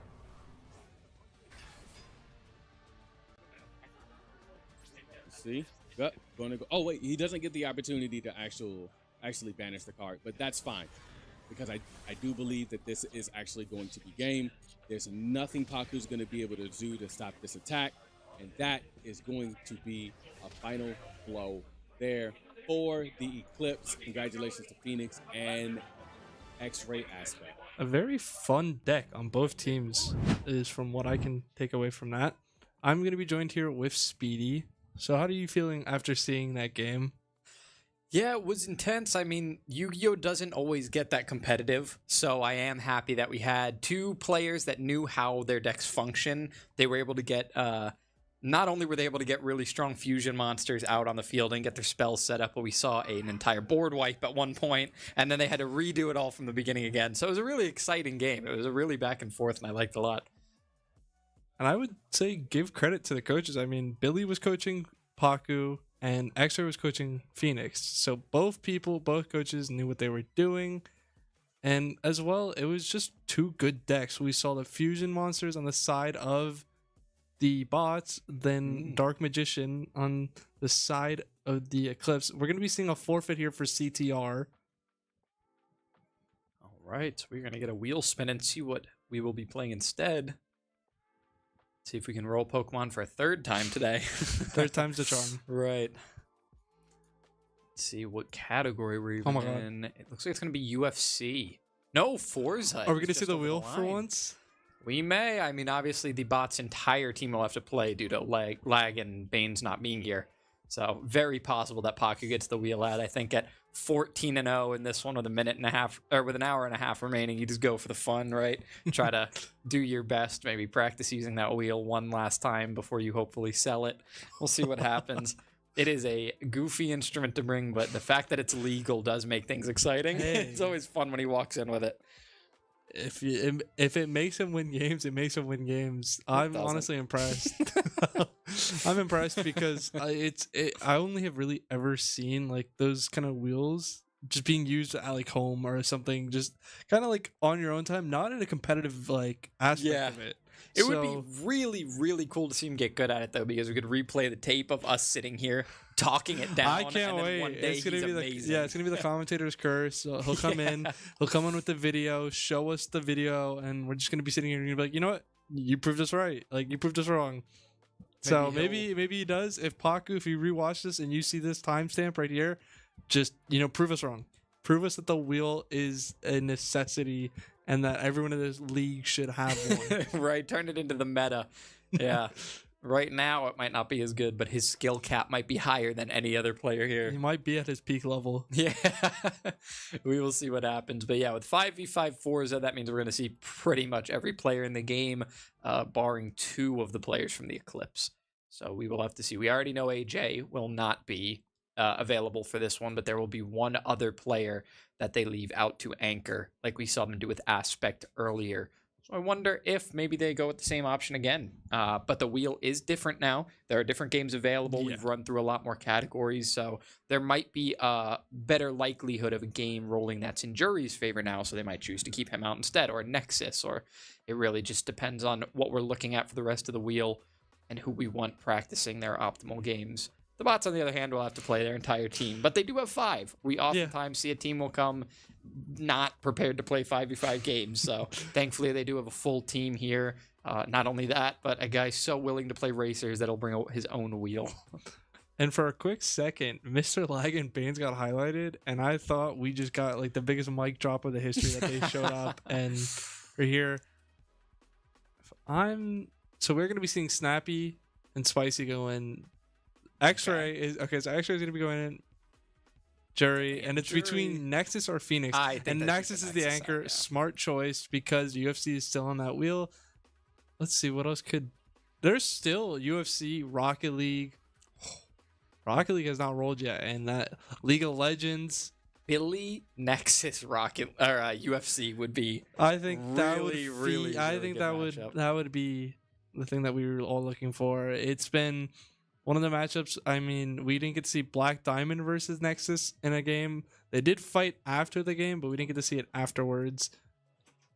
So if we get UFC here with Nexus in, we would then see Nexus versus Billy the Goat, and that would be probably the matchup of the night. Ideal situation right there. That would be a great showing. Both those rosters would reset, and it would be a forced Billy versus Nexus, although I think even if every player was available, they wouldn't have it any other way. Now, I bet you if you asked Nexus right now if he wanted UFC, I feel like he'd be like, no, I don't want to, like, just the nervousness of going against Billy. But I also think he's just kind of playing as a humble person, because for all we know, he's like, yeah, I just want to play it. Like, we've seen what he's done. He has quite literally taken people out in UFC. The beginning of his season, he was downplayed. In his first season as a rookie, was downplayed. People said that he would never win against certain people. He won, and so we're seeing what he can do. And every time you see Nexus in UFC, you see channel points go. Oh yeah, there are a lot of 1v1 games that go that way. In fact, I think we in our Yu-Gi-Oh game that we just had, I believe it was 100% on the bots. Oh, we're actually gonna have a forfeit, there from the bots on. Nope, that was a misclick, I believe. That would have been very strange because I think they used a timeout for their setup. But no, I'm seeing players stand up, so it's very possible that was a real forfeit. Wow. So the bots are gonna forfeit another one. They only have one left. We didn't get to see the racing wheel. We did not get to see the wheel. Yes, CTR and Forza back to back. No racers. Pokemon. And oh, it's DNF, which is not quite as cool, but DNF is a very cool fighter. It is not quite the same as all of the other fighters on the wheel. So DNF, I would say, is most like... So what would I say? DNF, and we actually saw it earlier, King of Fighters. Yeah. I think that is the best translation. The King of Fighters to DNF, probably. But DNF is a 2v2, not a 3v3. So this is going to go about as quick as we saw Mortal Kombat earlier. So we have Nexus and Billy as the two people that have to go in, but it's not for UFC. So we don't get to see that. It's a fighting game, but it's not UFC. Right. So we're getting along the line there. We're getting ever so closer to it. But for now, it's going to be DNF. And I'm kind of excited to watch this because Nexus can go in with anyone here. So I want to see who the Eclipse decide to, play with Nexus. Same with, I think it's going to be Billy and La Bamba going in for the bots. But obviously, that is 2 racers in a row from the bots that have forfeited. I'm trying to think. Is there any other racers? Oh, so there's still Wreckfest and CarX Drift. CarX. Mm-hmm. Okay. CarX Drift is an interesting one because not all racing skill sets translate over to that game. Oh, yeah. So you have the opportunity for some players that aren't necessarily known for their racers to actually be good in that category. And for CarX, we saw the Eclipse last week against the Phantoms drop 60K. Yeah. Hell yeah. So we saw 60K, and I think that might be a record. Yeah, so we're just fixing the forfeits right now. This is not actually the bots are going to be down to 1 forfeit, so we're going to see a couple of those pop up while we just get the scoreboard settled. There we see another one pop. There's going to be 2 more because the bots have forfeit 4 out of the 5 that they can. Yeah, Forza, CTR, FC24, and Fortnite. Yeah, there's Fortnite, right? Yeah, and we have run through a lot of games and a lot of categories, honestly. It's been pretty even in terms of categories. We've had a little bit of strategy. A couple of racers have come out, a couple of shooters, a couple of sports games. Fighters were like really even down the board. It's been 2 or 3 for just about every category of game so far. And we still haven't gotten like shooters like Valor or Overwatch yet. Team shooters are going to be a really big one. Especially going into this later part of the game, kind of just the home stretch. It's gonna be those are gonna start rolling out. We even haven't got COD either. I just noticed we haven't gotten Overwatch, COD, or Valve. 3 of the longer shooters. Yeah. And it skips Pokemon again. CarX Drift, though, we were just talking about. We were talking about CarX, and we get CarX. And what are the odds? So we're going to be seeing a striker versus a grappler. Nexus is going to be P1, who's active against Mordecai, who is the grappler, as P2. We are seeing... So Nexus keeping his combo up, but we do... A good patience waiting for that to be able to connect. Switches sides and is able to break the guard, connects with a grapple in the air. So you see that despite the striker having the early lead, right now the health is just going down by so much. The damage that comes out from the grappler is so much greater because it is much more difficult to connect. And that was a controller reconnection, possibly. A little bit of a technical issue there. I don't think anybody necessarily paused the game, but a controller may have turned on. And that grappler had the striker very low. So yeah, here we're going to see right as time starts to tick down. Not enough time for the combo. So despite right now Nexus being in control, he is going to lose that round anyway because of the health difference. So Nexus is on his final life. We see Mordecai taking that first life. Unluckily, there was a controller connection, but it doesn't change the story of that first round. Now, Nexus is actually keeping him in the corner. We do see his meter lower than usual. It is regenning. And that's a very standard wall combo that we see from the strikers in this league. You always start from the top, although right now he is mixing it up, either trying to start from the top or slide in from the bottom. So he is mixing it up a little bit, but you'll see it pretty standard up against the wall. It's a bread and butter that a lot of players like to go with because it will really chip down at that health. And a pretty clean round from Nexus, definitely in comparison to the last. So both fighters are on their last life. And we don't see this grappler very much in the league, so it was very cool to see that Mordecai not only brought it out, but was able to win that round 1. It shows that somebody in the league knows what he's doing. It kind of opens up the landscape. It's not a completely unplayed character, but we see so many more strikers and sometimes ranged characters as well, for those who want to work with some cheese abilities. Right now, this round going more back and forth like a true round 3 should, honestly. This one with only 30 seconds left and the players playing cautiously. We could really see this one go to time again, 2 out of 3 rounds, but not if Mordecai has anything to do with it. He wants to try to carry this one to the end of Nexus's life, and he's so close, and he will. He does take out Nexus. But he is only going to have 1 life remaining for his next matchup against Billy. So he will have to play completely clean if he wants to take Billy out on his own. I want to see who Jury's going to play. Sorry, not Billy. Jury. Yes, Billy's on the other side, right? Oh my god. First time ever 2 teammates have fought each other in the same game. Yeah. New drama. They'll win no matter what. As a game master, could you imagine having to decide that? It would be, I mean, yes, because it wouldn't truthfully matter. In the end, the points would go to that team either way. I feel like there could be like rock, paper, scissors if that was the case. Just, yeah. Okay, well, you want rock, paper, scissors? Okay, I'm just not going to hold my controller. Decide who gets the stats. So we are going to see a Hitman, which is a more common character to see than the Grappler. So it seems like Eclipse going with the more commonly seen characters. They've been working on things that they're able to see a lot of in the league. They can learn from other players, while Mordecai is going for the more off-meta character that not as many people are playing. So, as we can see, able to catch people off guard. They might not be as prepared to defend or counter his combos.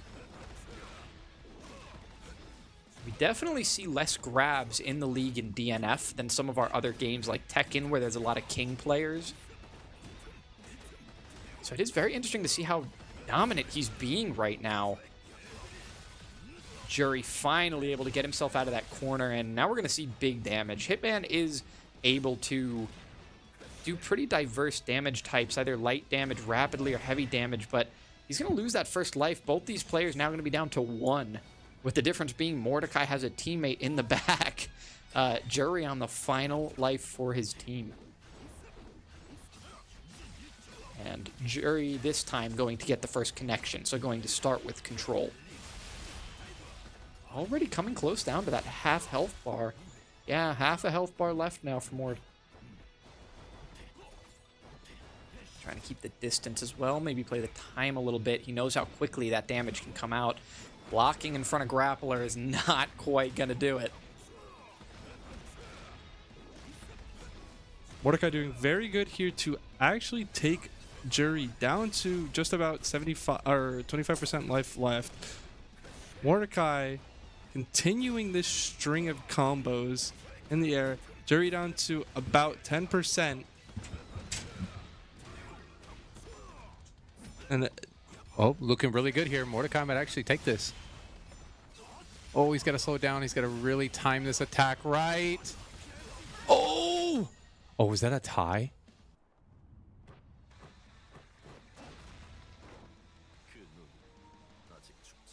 No, actually, the bots have won DNF against the Eclipse, making it a 15-1. Let's go, bots! Very good show out from Mordecai there to take out Nexus as the striker and Jury as the hitman. Yeah. No, definitely good showing. It seemed like it took Mordecai a little bit to really warm up, but once he warmed up, I feel like he was actually able to string his combos in like in a decent amount of time. But Nexus was going pretty hard, like, and it's really good seeing, especially in DNF, because there is some people would consider some of the characters to have some kind of cheese, but it's really good seeing players who choose fighters that are up close, and especially like Grappler where he's really slow, but he is a heavy hit. You know what I mean? Mm-hmm. And it's really good seeing the people who choose characters like that, because now it's showing that they can understand the timing of when I should throw, but also knowing that they're the correct distance away from an attack that could potentially come from their opponent. And when you combine that distance with that time, you get a perfect counter. So up next is going to be CarX Drift.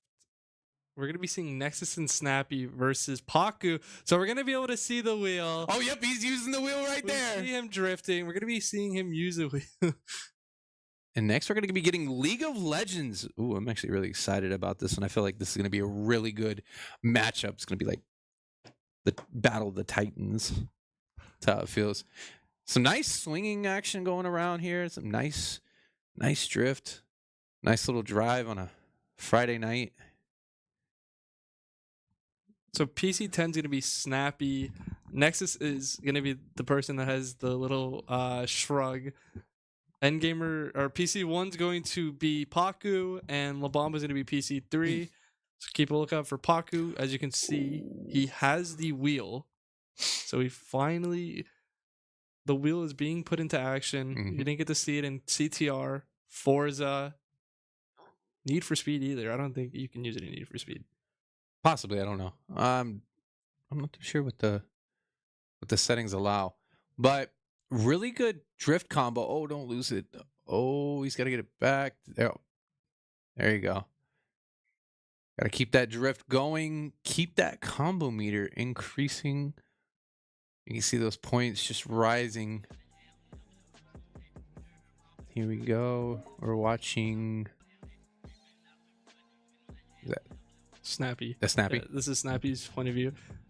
And so Snappy and Nexus right next to each other, both closest to the finish line. And This is like I when think you and your bro. I think this is a win. Yeah, it's a win. That's like when you and your bro get your dream cars and then go for a drive. That's the type of energy I got from that right there.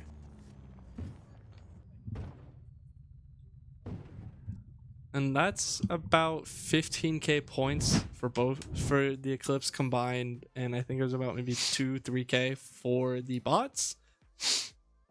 So up next is League of Legends. Mm-hmm. League of Legends, I think, is going to be. I'm really excited to see what Eclipse is going to do. I've seen what the bots have been able to do. I've even seen them, or I've heard that they won League of Legends in the legendary 3-man. And League of Legends is one of those games. It's hard to play if you don't have a full team. You can do it. You can absolutely do it. You have to be able to hope that the enemy team is going to miss all of either their skill shots, maybe choose a wrong item to build, maybe the wrong runes, because runes are an important part of the game, the important aspect of the game. When the game first came out, the way that the runes were set up, it was so weird. Not a lot of people really understood it. You really had to go into like deep guides, but now runes, you can look up a character build guide on the internet, and like Mobify is one of them. You can look them up, and you can choose your kind of how you really want to play. If you want to play something that's not a lot of people play, there's a build on there for something.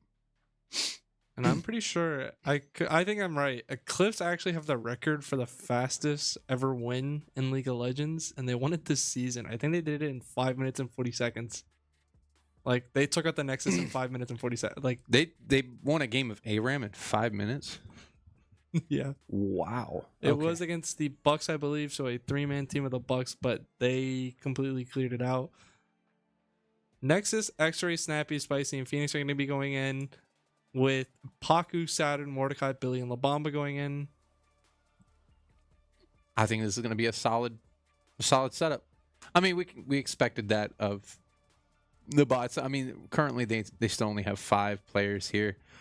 However, for Eclipse, they're going to be having Snappy and Jury sitting in the back, probably expecting more of these shooters to come out, especially with Jury. Maybe even some extra. I mean, We could get COD next, actually. yeah, and that's what I was thinking. Hoping that to have Jury up and ready for Call of Duty Warzone. Jury's one of those that we have seen. He didn't care that they had already won. He wanted to go for the last alive in Warzone, which is a mad respect to him. Got to pay him props for that. But beautiful showing on that. Definitely go back and watch that if y'all can. Do you think we could see that today? Do you think if we had, say, Snappy and Jerry go in, and then La Bamba and Billy maybe go in? Texas Chainsaw next. Honestly, do I see them Winning the entire, getting Warzone? getting the Warzone victory. Obviously, it's gonna be. I could see it. Yeah. Honestly, I feel like if they get put in a pretty good lobby, maybe with if Jury doesn't sign into his account and he uses like a lower elo type account or a lower skill based matchmatching, I definitely could see it. No, Andy's not playing. So the Eclipse have banned Blitzcrank. At least I've seen Blitzcrank and Brand getting banned here. Blitzcrank, Brand, looks like Lulu, Vel'Koz, and Scion. Not bad bans. I'm kind of confused about the Scion ban. I feel like there's a lot more champions that they could have chosen to ban. Possibly Morgana, Lux, get rid of those CCs. Maybe they plan on playing those. Yep. Lux. There's the Lux. The Lux ban being locked in. I respect that ban. Oh yeah, I forgot. But we're going to see the Senna pick. Senna is more of a support character. I believe she's able to heal her teammates. But the Twitch pick, underrated character, And a Viego. So we see Billy playing as Billy's playing as the Viego. There's gonna be a Xerath, Senna, Morgana. Yep. yeah, Morgana. Okay. MF. Okay. MF into Nunu. That's honestly not a bad. Okay, I have cooldown. I feel like burst damage. MF probably you could have if you wanted another damage dealer, unless you're building AP MF. Probably would have wanted to go a more melee style character, but I'm gonna trust the bots and let them cook. The Nunu, not a bad pick. Could build tanky. I think Viego builds tanky as well. I'm unsure. But the Renekton and the Cho'Gath gonna be eaten today. For those who don't know, Cho'Gath's ult is, I think it's Chow or Chow Down or something. And the more champions that he eats, the bigger he gets, and the more health he has. Then they got the Kayn. Kayn is an interesting pick because Kayn is mainly a jungler in the normal game mode, and he's able to phase through walls. Really good jungler if you want to clear out your enemy's jungle. Take the red buff, take the blue buff. But with ARAM being a one lane, I'm really curious to see how they're going to play this Kayn. But MF, looking like MF might actually go AP. So that'll be fun to see.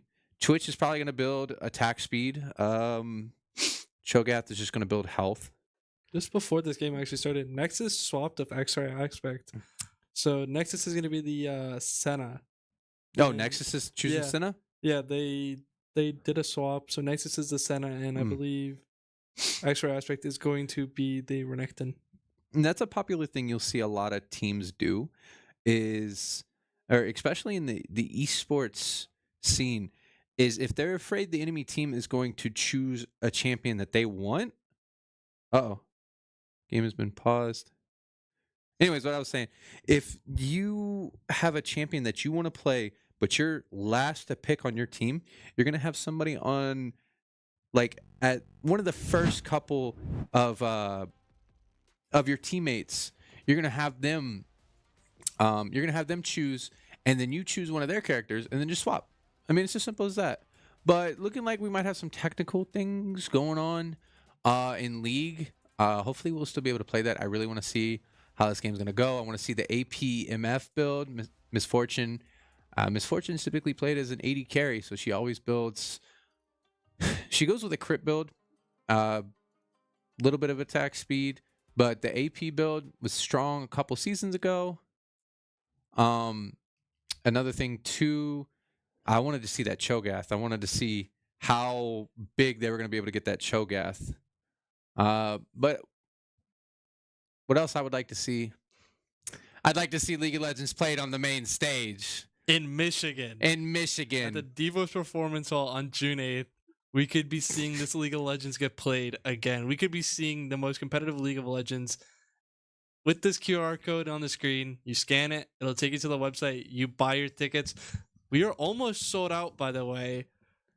And the winner takes home $100,000. Gosh, I'm just imagining the League of Legends game having a Cho'Gath. Imagine it just on the big screen. Big screen on the main stage. It's 12-12. That's the last game. Last game, and you just have this big Cho'Gath just walking around and just honk. But you won't be able to see it on the big screen If you don't get the ticket. if you don't get the ticket. But still waiting to see what goes on with this League of Legends game. Might have to go into Texas Chainsaw, which honestly, Texas Chainsaw could be fun too. I mean, we saw how the Eclipse played in Dead by Daylight and how quick they were to, kind of, I don't want to say clean up the bots, but quick to, let's say, pounce. Make it sound like a predator, because that's essentially what the killer is. He's a predator. Seeing how quick they were to pounce onto the bots and really eliminate them, and I want to see how this Texas Chainsaw is going to be. Who's going to choose killer? Who's going to choose survivor? Who do you think is going to do better on what? I think if it's the Eclipse setup, they're going to be playing as a family. As the killers? Yeah. Okay. Yeah, as a family, and then they'll have the bots run as the victims. But if it's the bots, I think it's just going to be the reverse. So the Eclipse as the victims and the bots as the family. Mm-hmm. I can see that too.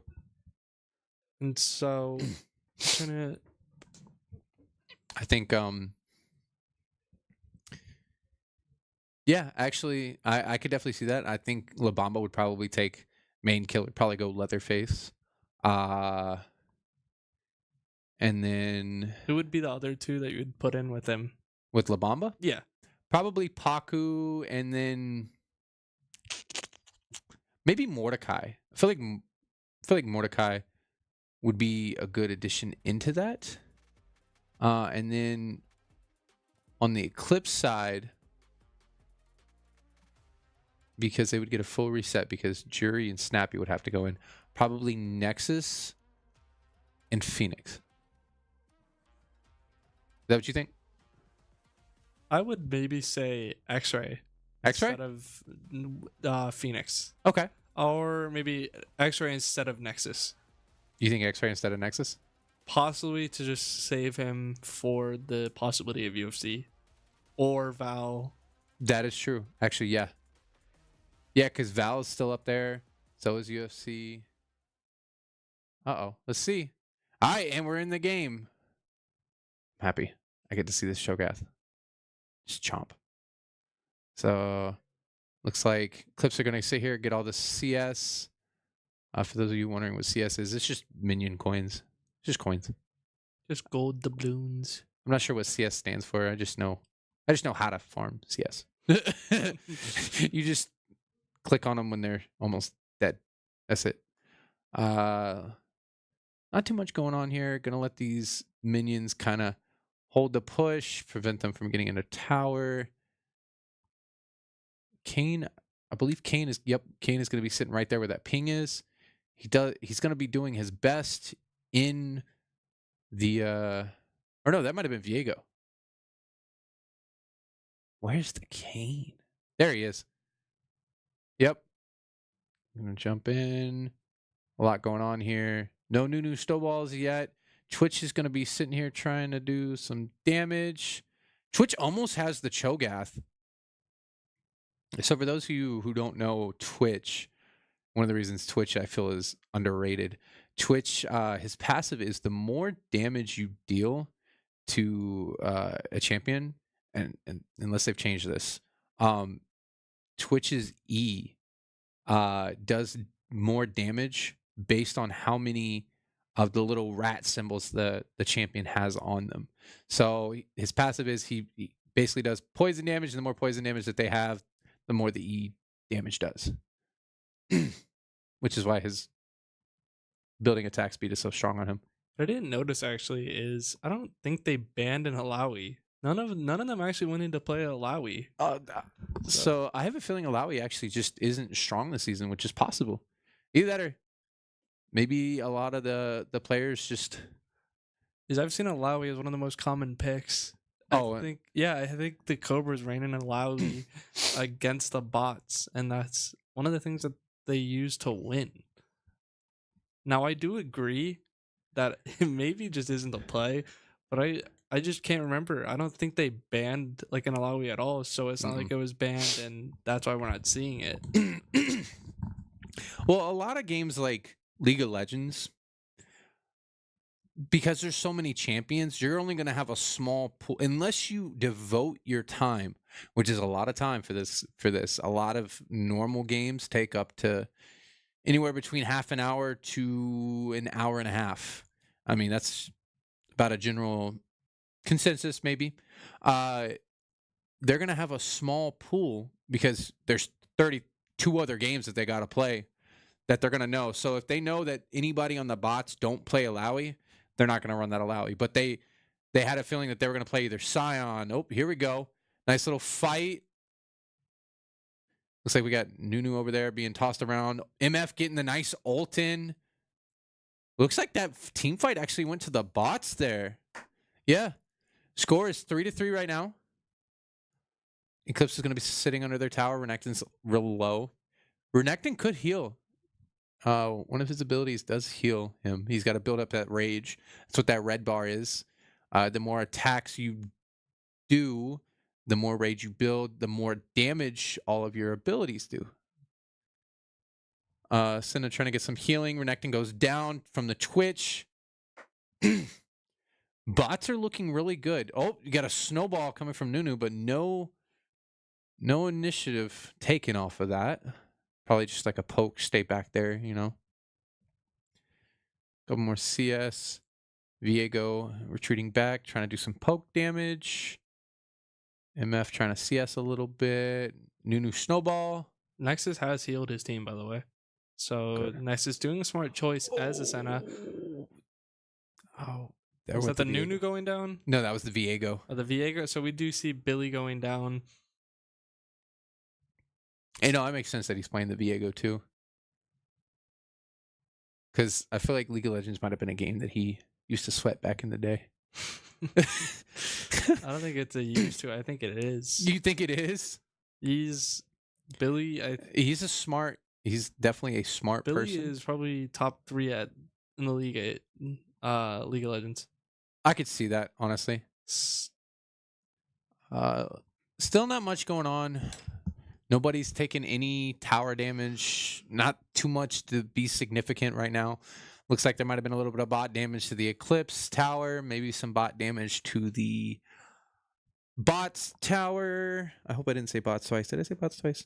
I don't believe you did. Okay. Looking So like we might have Nunu's another still team fight. alive, by the way. Yep, another team fight. Viego's going to chase him down. Cho'Gath hasn't gotten to eat. Okay, Billy. There we go. We're watching MF right now. Looking like MF is being played by Saturn. Gonna get this ult going in. Doesn't do too much, but backs up the Eclipse, which is actually important.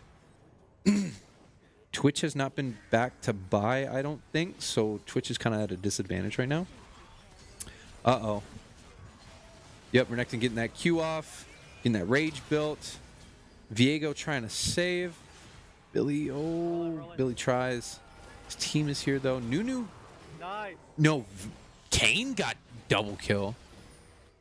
Xerath is just putting in some work. Looks like Cho'Gath might have gotten an eaten. We got heal. Or a chow down. Cho'Gath finally got his meal. Got his meal. Watch Cho'Gath. He's going to get bigger. With each... Nunu and MF backing up, just taking the heal, waiting for the team regroup. Mm-hmm. And Cho'Gath has definitely gotten bigger. Yep, you can see it. He's going to keep getting bigger the more that he... And I believe it also works on minions too. Oh, looks like Renekton's going to charge in, get that Q, his stun up. MF tried, or Saturn tried to help him out, but it wasn't able to do enough damage. Nunu passing from the back.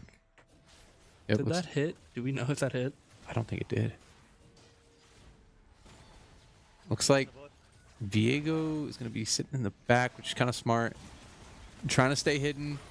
Oh, looks like we're looking at another team fight here. Nope. Okay. Lucky did end up getting rooted there as the MF. Mm-hmm. Viego's probably going to sit back there in the back again. Smart play by Billy. Trying to stay hidden. Twitch with his... I almost said active camo. Wrong game. His invisibility move. When he comes out of that, he has higher attack speed. Let's sit here and farm up some CS. I got an ult too. I got back. Wonder when they're going to build Runins. Runin's Hurricane You guys ready? I got my R ready. increases the amount of projectiles that you shoot from your weapon. Therefore, producing more ticks of poison for his E. Nunu's coming in from the back. Nunu attacking the Renekton. Yep. Now we're... Oh, but that Renekton has a lot of health and keeps on healing. We're going to be switching over to Twitch. Not Twitch, Cho'Gath. Cho'Gath going down. Yep. Score's all tied up here, by the way. Yep, It's build that 12-12. We see the Senna. Yep, onto the Senna. Senna's going to try and help team.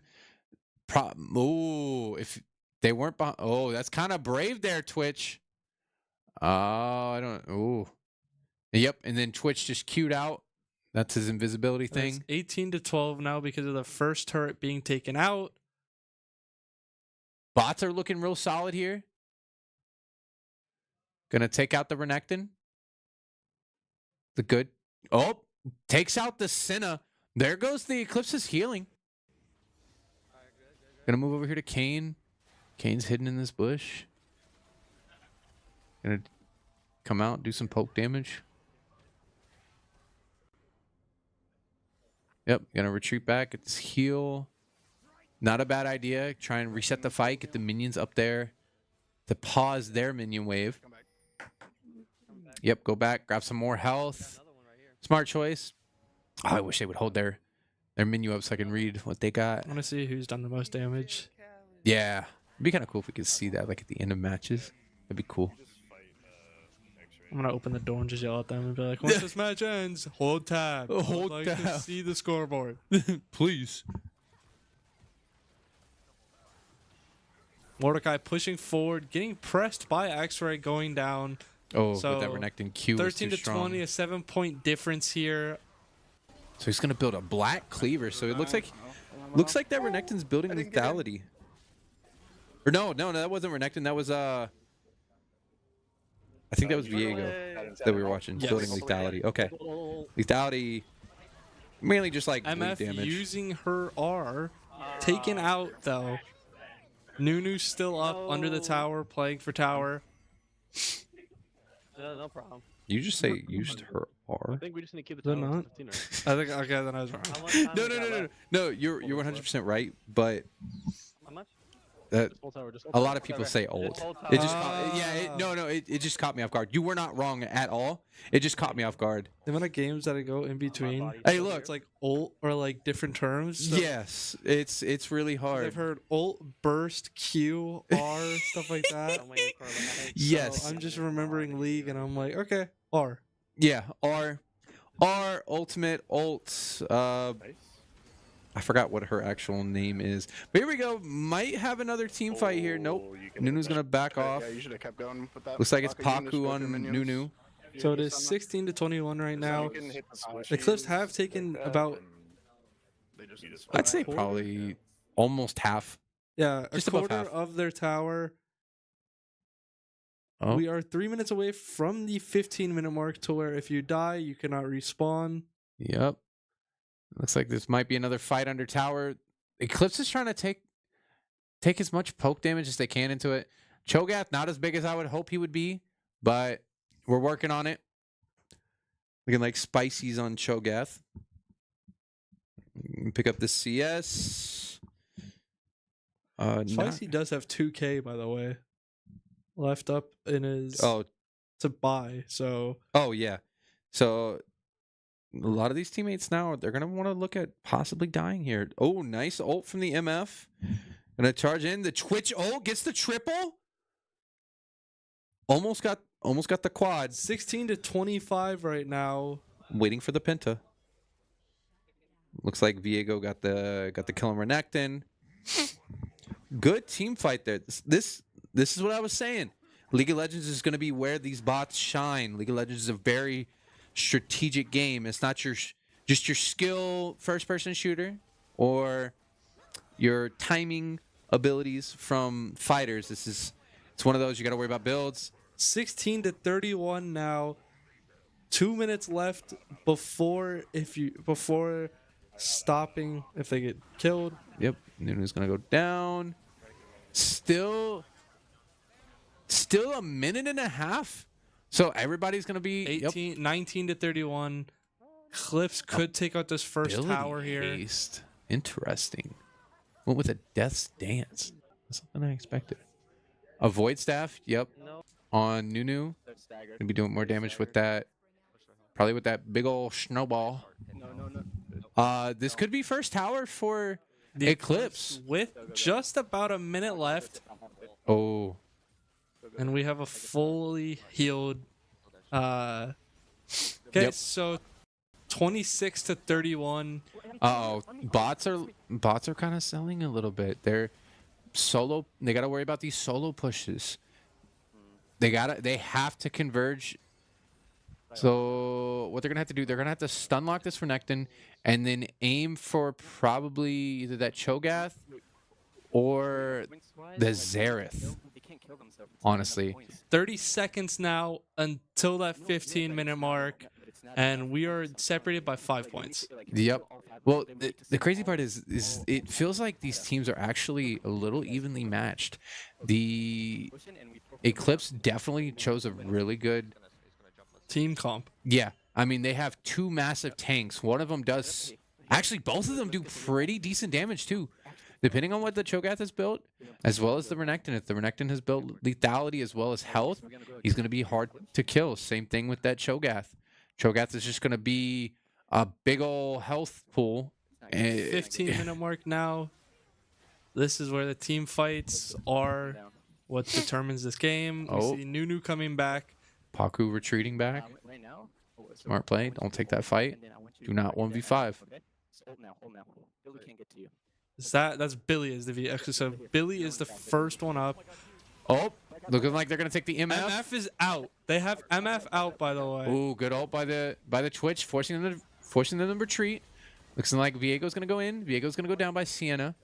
Billy and MF, I can't remember who's playing. MF are both out MF of this is out. now. It is now a 5v3. Yep. Nunu's still up. It's gonna be hard on them. They're gonna try. They gotta fight under Nunu's this tower. down. So it looks like Twitch is gonna have to win this. It is a what is that? 5v2? No, I think it's a 5v. Is it a 5v2? Either a 5v2 or a 5v1. We are separated by 1 point. Yep, they're gonna have to hold this tower. The only way for them to win is if they fight under this tower. Twitch is gonna have to push this tower and hope that he can hold this. Otherwise, this game is gonna go to the Eclipse. Oh, yep, there was the Twitch. He queued Twitch is out. out. Yep. It is now a 5v1. No, actually, I think that was it. Yeah, because the MF went down, then the Viego, then Nunu, then Twitch. Is that a 15-point differential?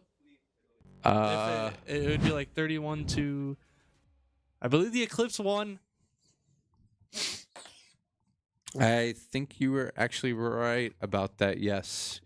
Because it was, the score was what, 26 on the like just kill thing, but they With the took two out towers.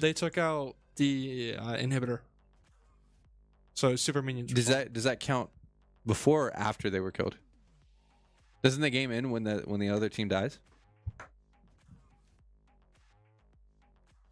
Trying to think, because even when the team died, there was still like a point because they still had that second tower to destroy. That is true. Well, we'll get you that point here in a sec, guys.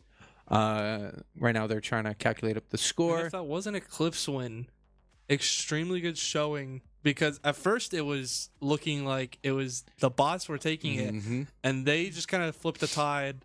And Well, one thing that the Eclipse did really well is they were focusing on CS.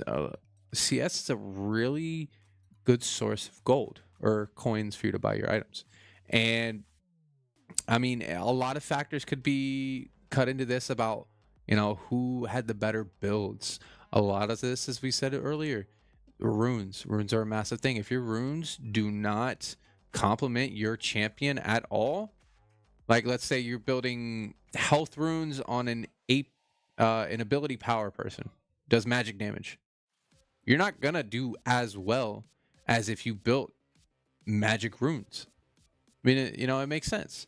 But I think the Renekton and the Cho'Gath picks were really good. Renekton with the stun, the dash, because he could dash and he could stun. He could actually dash twice. If he hits an enemy, he can dash again. Wait, no, I think he could just dash twice. He could dash again, Q, which stuns. Morgana comes in, stuns. Cho'Gath comes in. He's got the little spikes that come out under the ground. Knock that, whoever was in that big general vicinity, knock them up, and then everybody just converges on that. And then even in the bot side, the Renekton was actually originally chosen by Nexus and then swapped to X-Ray Aspect for the Senna. yep, they were definitely. I think they were predicting that the bots probably could have chosen Senna. So I think it's Senna. It's Senna. You were talking about abilities and like all of that earlier. Names is hard because now you have 33 games of like different names, and it's like, yeah, it is. It's a little like mix up. There's times where you'll just be looking and you just kind of realize you're like, what Yeah. game am I talking about? yeah, it's You're like what game are we watching? And then you like kind of blank out, and then Mhm. it's like, oh, it's Overwatch. it's like Terry from which one? Street Fighter or Smash? Good question. Kazuya from what? Oops. Tekken or Smash? Oh, Minecraft Steve from what? Smash or Minecraft? But yes. Bots actually won League. I am so thrilled about that the commentators curse didn't come in, because I probably would have looked a little dumb if I was like, yeah, bots look like they're going to win, talking all this stuff, and then they lose, and then I'm like, oh, I don't know what I'm talking about. Trying to math it out, but shout out to the bots. We'll figure Bots that out won later. it. So up next is going to be Texas. Mm-hmm. Really good play by the Viego from Billy. So once again, kind of proving my viewpoint is he's top 3 in the league at league. No, he definitely had a really good showing. He helped to initiate a lot of those team fights, really set them up. Paku too. Paku did really well using that snowball as poke damage, trying to keep the enemy team or keep Eclipse at bay. Really good at stunning that Renekton, preventing him. Like if he were to see him dash in, he could snowball stun Renekton, and then whoever Renekton hopped on could just, run away. The MF pick, very smart. MF, definitely a solid pick. Really good decisions on when to use ult, as well as the build. Build looked pretty solid. Didn't really get to see too much of what they were buying, but either way, I mean, it was still doing a lot of damage.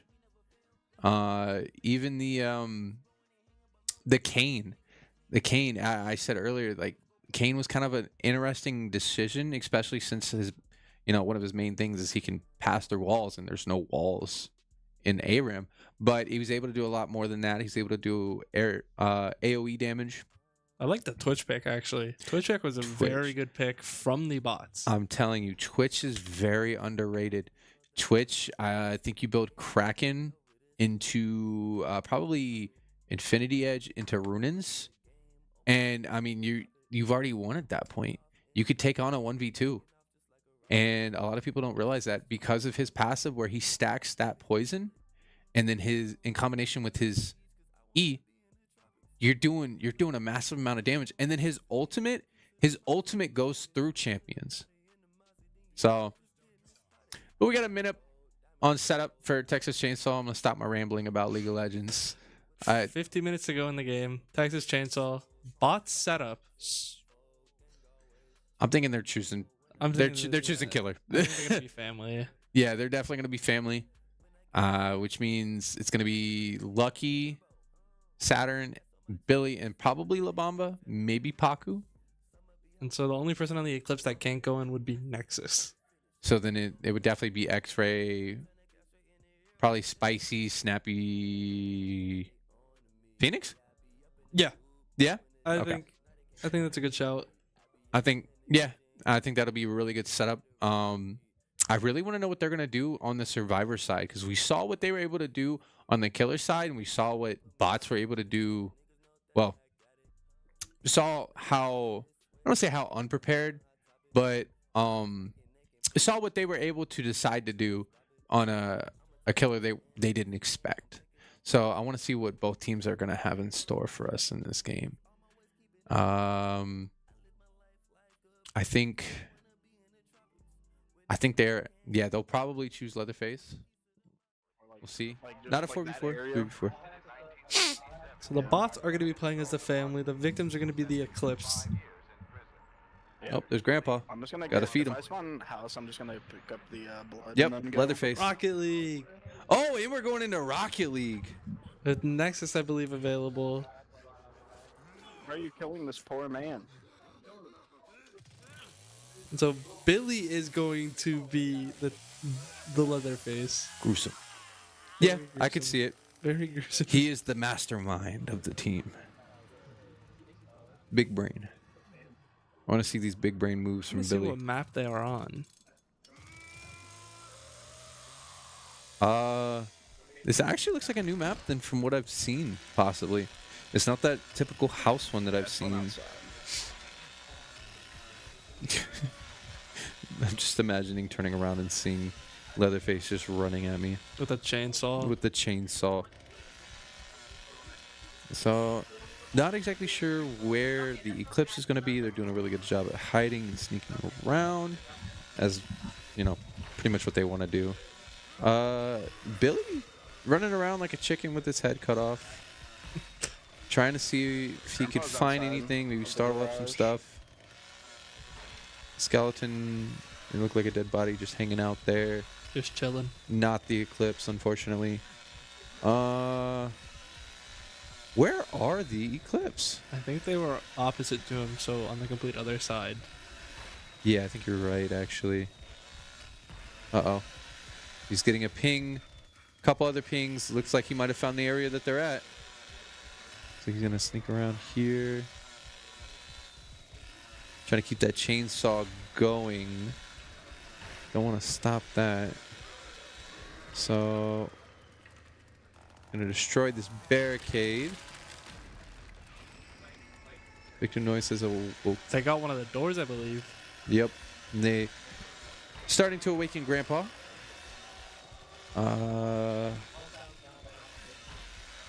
still. Now, as the bots, the two others that are still in, so Saturn and La Bamba, are gonna have to really, prioritize feeding Grandpa that blood to level him up. I want to know. These bots are doing really well at hiding. They're not giving away any positions. They're I'm not. so confused because we have not seen a single person yet. That's what I'm saying. It's But they got the door. They had to get the door because that's how it. awakens Grandpa. Yeah. So they awakened Grandpa pretty early in the round. About a minute in. Oh, looks like there's one person. Just snuck through the little crevice there. There we go. We're looking at Saturn here.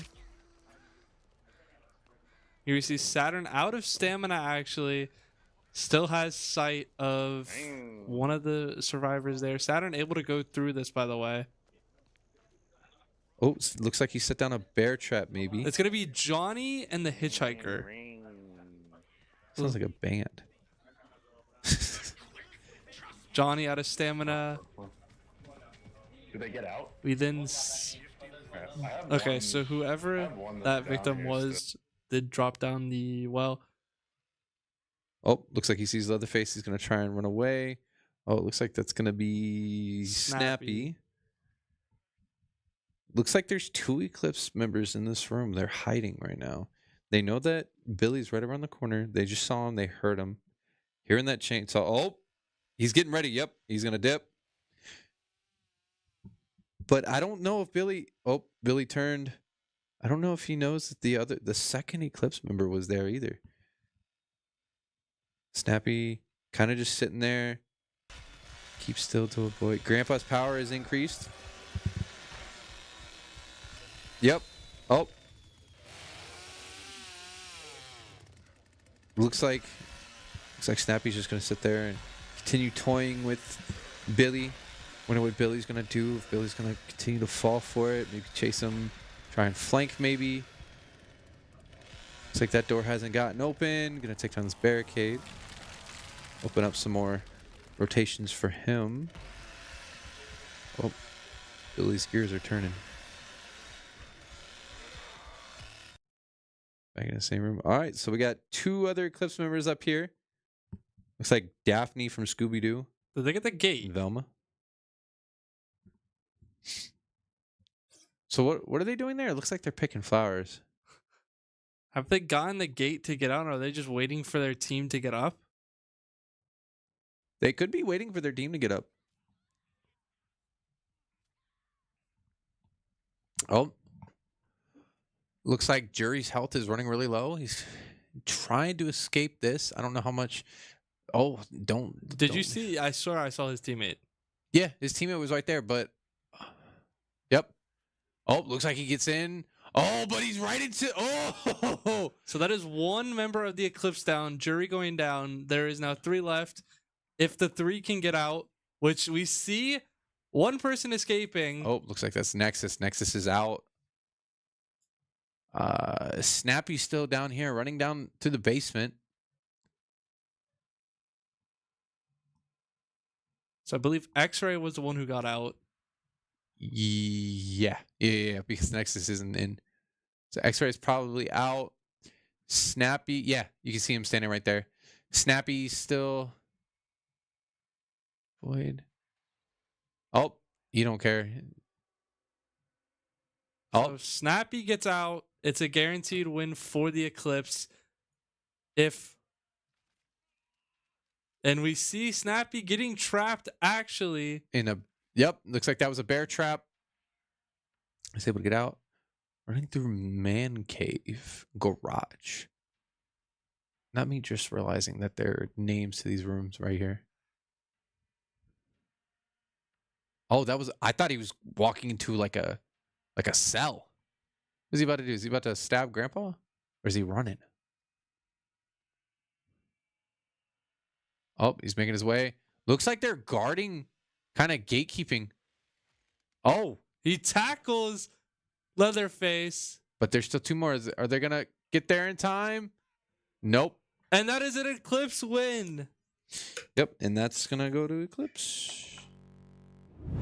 Up next was RL. Yep.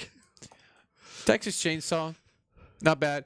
Eclipse, I think, did really well hiding, especially in that first like several minutes. We didn't see a single We didn't Eclipse see- player. Yeah, we didn't see a single person. It was confusing because each time we start this game, you're just expecting, oh, okay, Leatherface immediately finds someone and that's a chase. But Billy was kind of being led around that downstairs area and was being hit. Like, we saw who I believe was Snappy, Yep. went through the cracks, kind of looped him around, and there was still his teammate there. Yep. And Billy tried finding them. Billy ran the entire basement. I mean, like, almost to the point I was like, how much basement is there? Yeah, I didn't expect that map to be that big. Yeah. Really good playings by La Bamba and Saturn as well. Being able to run them around. I think they were able to take one person down, which I do not remember. Yeah, they did. They did. It was Jury. It was Jury. That's right. They were able to take Jury down. It's all right, Jury. Shooter. They're up. They're coming up, brother. No, since he was the only one that didn't make it out. This might be an Eclipse setup, and Spicy being one of the people going in. I know he's happy to go in. We're then going to be seeing Phoenix, and I'll guess the other two being Nexus and Snappy, or Jury and Snappy, or Nexus and Jury. Okay. So who on the Eclipse team would I need to watch out for in this game? Who do I not sleep on? It's a case of Nexus, Jury, Snappy, and Spicy. It is In Rocket League? Understood. So what can I expect to see? Can I see a bunch of aerials? Yes. Maybe some... Yes, if they really want to have fun, you are going to see that. If they're gonna have fun, you are going to see that. They won against the Phantoms 8-0. Oh. Okay. Well, I mean, like, what type of level are we talking about? Are we talking like Grandmaster? Like... They are champs. All of them are champs. All right. So for those who don't understand, champs. So ranked in Rocket League, champ is the highest, right? It's Or is it a tier lower? Yeah, the highest that you can achieve in Rocket League is Supersonic Legend. Supersonic Legend. That's right. It kind of got put in like after a couple seasons ago for Grand Champ, but Supersonic Legend is the highest. Now I want to see. So no Nexus in RL. Really? Yeah, it's gonna be Jury instead. So Okay. and that's not as shocking, knowing that it's Jury. Yeah. No. I mean, when you get a team full of champs, I mean, I want to see some ball flips off the roof. I want to know what mode they're playing, because if it's the Eclipse setup, they're playing regular, but if it's the bot setup, they are playing Heatseeker. Yeah. Well, they might play Heatseeker. I don't know, man. I'm not too sure. I've just seen most of the league play Heatseeker. I could see some hoops being played. Hoops would be fire. Hoops would. I think hoops would definitely be fun. It'd be funny if it was hoops into NBA. Good little setup. Yeah. We would then have Nexus and AJ in. That would be fun. You know, we see Snappy. Actually, Phoenix is on the ball now. Oh, here we go. Moment of truth. Is And it this is- NBA? And see Snappy already scoring. We were one off NBA, by the way. Wow. Nope. We are in a Super And there Smash you Brothers can see- next. You can see Snappy is a season 4. He's actually a grand champ. Look. Wow. So we're watching Phoenix right now. Yeah. Let me get a look And at then this you Snappy see play. Snappy going up, almost getting the double tap off the wall. I'm trying to see. I believe that was Spicy going up for it. No, that was Jury. That was Jury. See, going up for it. Oh, I scored against Squishy Muffins once. Yeah, Squishy At Muffins Twitch is one of the greatest. What's it called? RL players of all time. Wow. And Spicy did it in a 1v1. That's So spicy. Twitch chat, the people in the chat here, you just got shouted out, I think. Yeah. Swag Daddy. That is Spicy. That is spicy. Yeah. If I'm losing to Swag Daddy, I'm uninstalling the game. But here we go. Looks like it's gonna go off. Who's that up in midair? Snap or Spicy. Oh, Phoenix could score. Ends up getting blocked by the bots. So bots doing a really good defensive strat right there. Can we get a view of Snappy though? I really want to see Snappy's aerial.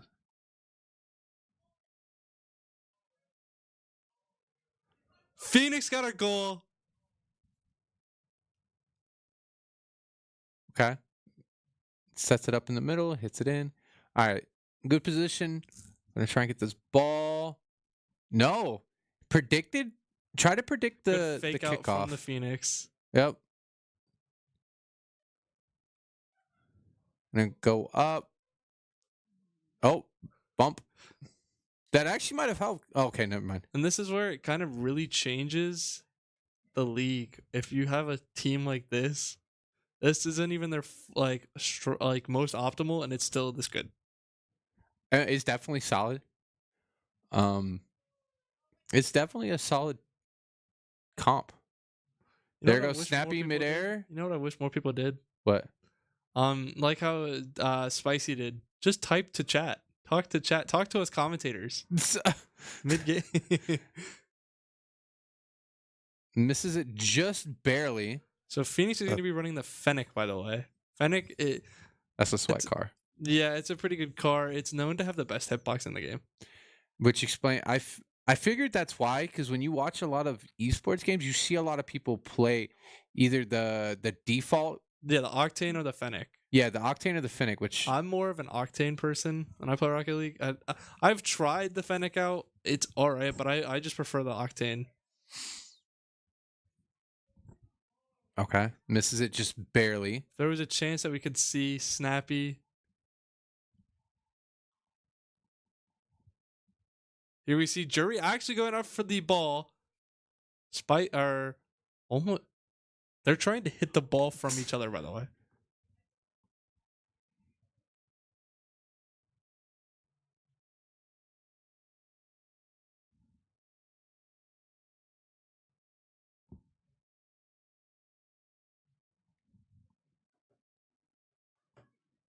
Oh, Billy, what a save! So, Here we see Jury going up for it, almost getting a redirect. oh, here we go. Back to the Eclipse's goal. I'm gonna send it back up the front. There we go. Now we're gonna be seeing Snappy. Yep, this is Snappy. So we wanted to see. Here we see. Here we go. Look at the aerial rolls in there. Yeah. That takes, for those who have not played Rocket League, aerial rolls is something that you have to master, like, after like hours of practice. And even still, a lot of pros sometimes still mess it up because Snappy was on 0 boost. there. Wow. Yeah, these. Okay. He said, I don't need boost. Almost actually opened up a pass for his teammates. You know, that would actually be a really good practice idea for some teams that would like to use this. Go into a game and just don't use boost. See what you can do. You can do a lot with no boost, and that's how we see more technical players. Yeah. A lot of players that you see, they heavily rely on boost to get to places. But what a lot of players don't realize is there is a rotation mechanic that you can use to actually. Is that a self score? Oh, I thought it was. Almost an own goal. We see Jury going up for the ball, taking it off the wall. A lot of people actually more technical, like in Rocket League, would be to wave drift or like wave. It's I don't know the full. I don't remember the term. I just know it's called. It's like wave, and it's like you basically just jump in a certain way, and it gets you across the field. What do you mean? Oh, like a certain like. Like I can show you the hand motion right now. It's like you're like pushing. Like you kind of just push off to get yourself because you can get like a boost off from the ground, just how you move. And Yeah. The way they do it, it's hard to explain without. Like I'll have to show it. Yeah, I know what you're talking about. That's the move I was talking about, where it's like a lot of players who heavily rely on boost don't realize that there is a mechanic without boost that Yeah. you can travel faster Like through. get across the Yeah, it's like a. I know what you're saying. It's like a push into like a. It's like a diagonal rotation. Yeah, it's like I remember it. It's called a wave dash. Yeah, there it is. There it is. Yeah, wave dash. Yep. But really, really good showing from the Eclipse. Bots not as solid. But in they didn't Rocket League. concede as much. Oh yeah, no. They were able to hold their own and defend their goal the best that they could. Their aerials were not as matched, or the aerials didn't match that of the Eclipse's side. However, the defense was enough to prevent Eclipse from scoring too heavily. It wasn't an 8-0 like you said it was earlier about Eclipse versus Phantoms, but you know, it still showed that bots were hanging on. They didn't give up. They were trying to fight for it. They almost scored a couple times. Snappy was able to be set in a position that was really good. We saw that. Snappy was able to defend the goal. Phoenix even with that Finnick. But one of the things I did like about that game is the customization. I think the customization in the game is pretty massive. But we're about to go into Smash Bros. One of the OG Fun games to play. one of the OG fighting games. People miss spamming Kirby's down B. Trying to get back to 2009. So we obviously see the 5 that are going in for the Eclipse and the 5 that have to go in for so both lineups basically have their set lineups. Nothing different. Yep. I'm really curious about this game because Smash is such a different fighting game from our other typical fighters. I like seeing how Smash is played, especially seeing what characters that people play. We've seen Links, we've seen Snakes, we've seen Bowser's. Bowser's a really solid pick if you're not familiar with this game. Then we're seeing King Dede. We're seeing. You say Dede? I thought it was Didi. It might be King Dede. I don't know. Really? Okay, so a forfeit from the Eclipse. What? I'm not gonna lie. I'm actually really sad about that because I would have loved to have seen what the Eclipses could have done. Wreckfest. Okay. The wheel is back. The wheel is back. So, unfortunately, we won't see any Kirby's or any Links or anything, but we will see some buses. Have you guys developed any strategies that don't involve the bus yet? It's just racing. Racing? We see a lot of the teams use one racer, and so it's just trying to finish on position and just get points. But some of the times, I don't think I've actually seen it work once. The strat that I would like to see, couch. Yes. Couch. I think it would be funny if the league came out and we decided to set one rule on Wreckfest, and that was to ban buses. And I think only play couches or lawnmowers. Lawnmowers. Isn't there like a shopping cart or something? Yeah, I think so. I think that'd actually be an interesting game. I think it would as well. Just ban it for one night. Or maybe two teams decide to not play buses. I think let's just do racing, guys. Only racing. Only race? They just do buses and then like it's not even called Wreckfest anymore, it's just Fest. It's just Fest. They take the wreck out. Replace the E with an A and call it Fast. The game will be done quick. I want to know, because it is a 5v5, right? I want to know who these teams are going to pick as their racers. Maybe Nexus as a racer? With Snappy, X-Ray, Spicy, and maybe AJ as buses? I think obviously Paku is. I don't think Paku's gonna go with racing. I think he's gonna be the bus. Yeah, I think maybe Mordecai or no. I think Mordecai or Billy are gonna be racers. I think they're gonna be in the vehicle, or not the vehicles, the cars. But we got about 23 minutes left in this game. Score currently right now 18-3. Unfortunately, I don't think the bots are going to be coming back anytime soon. However, we still got some pretty solid games coming up. I mean, we still haven't gotten Val. We still have Valorant. Imagine Val's the last game. One of the longest games. Imagine UFC is the last game. And it's Billy versus Nexus. I think that would be a really good end for the night. And whoever wins the game completely. Could you imagine you just risk the entire win? Like, to start forfeiting. I think that would be the only risk. Remember how I was talking about earlier about how Billy hasn't been taking very, very many risks? I feel like Billy would take that risk. And that's just because, like, he has nothing to lose at this moment because they're down by 15 points. I think he would take that bet. Whoever wins UFC, that's just a hypothetical. That won't actually happen.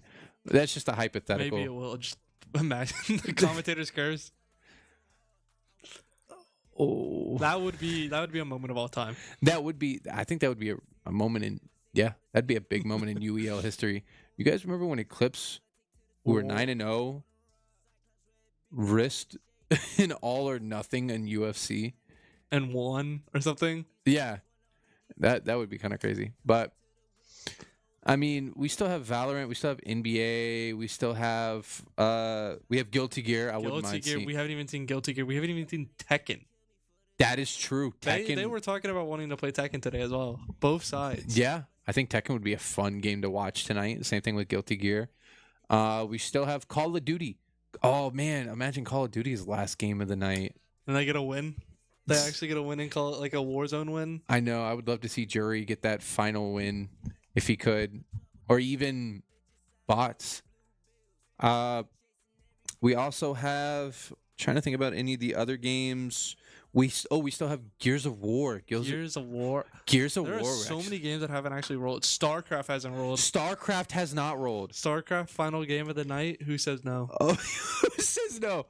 Did you imagine Eclipse just forfeits that? It's like, oh man, come on now. No, we want to go home. It's like, yeah, we'd rather just go home. You know what I'd rather go to? I'd rather go to Michigan. Remember, guys, get your tickets. Tickets are running really low. It's going to be at the Davos Performance Hall in Michigan. And also, don't forget another thing, too. Tonight is the last game of the regular season. So if you want to watch playoffs, you guys got to come back. Also, share us with your friends.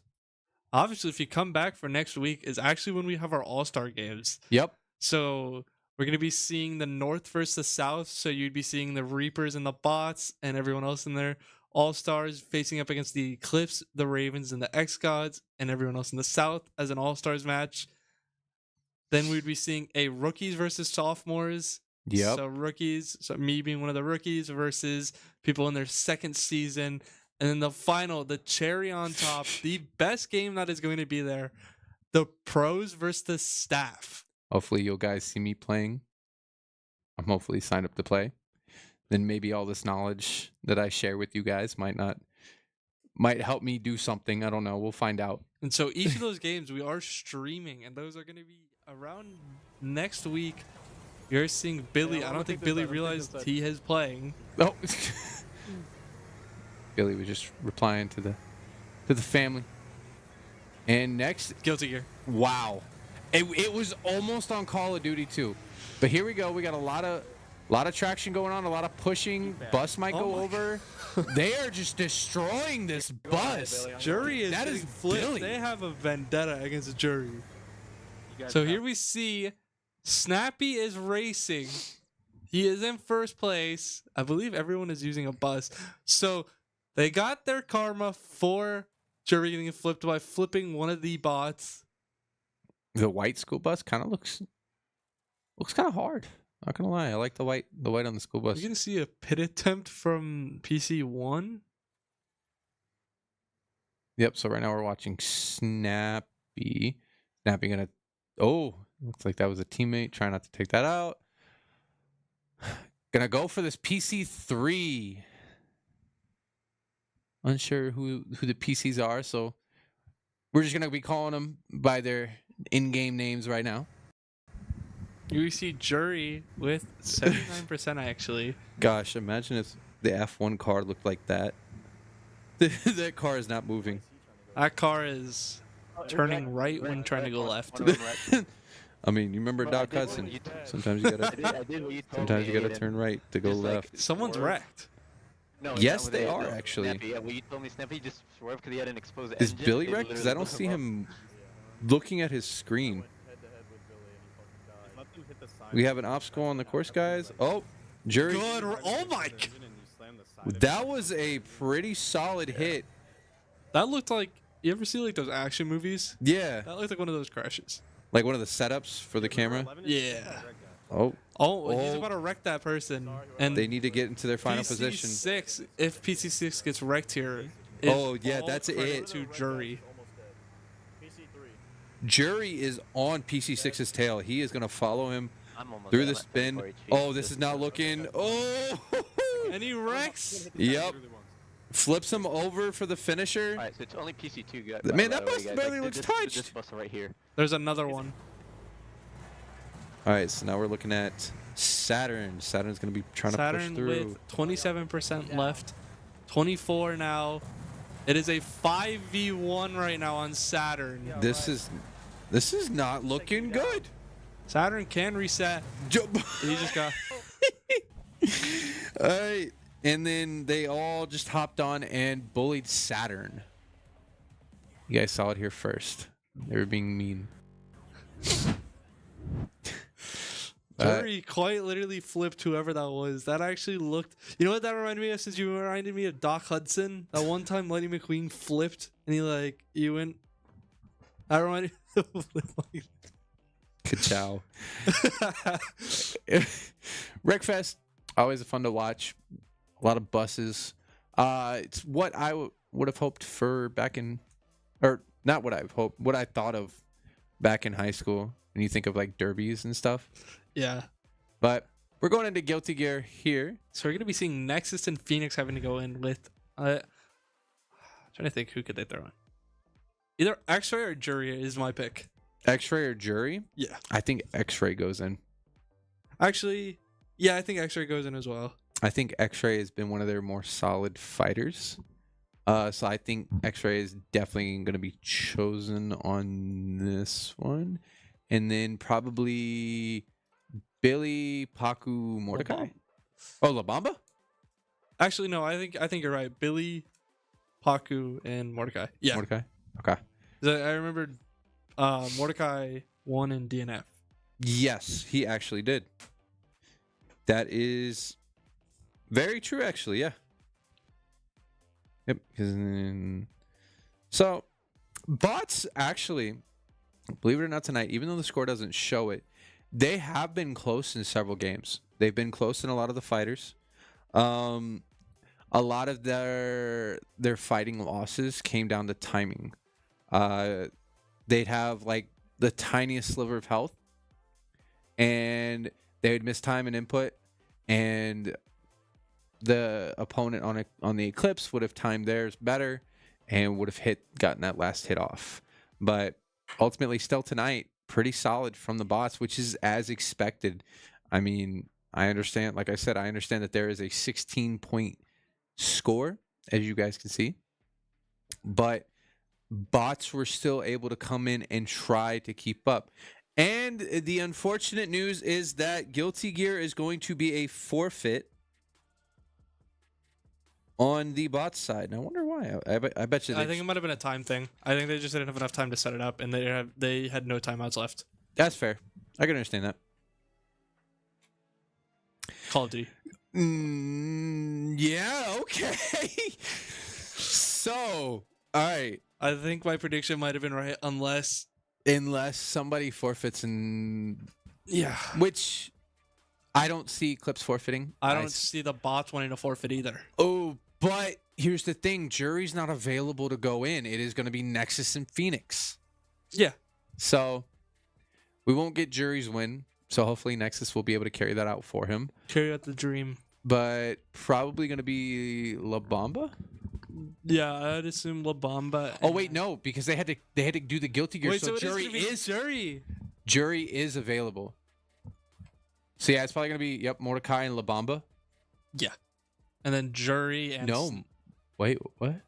Oh wait, no, they're still going through their stuff. They're still doing it on. Oh yeah, okay. So I it's was gonna like, when did COD become a 3v3? So it's gonna be Billy and La Bamba. Is this new?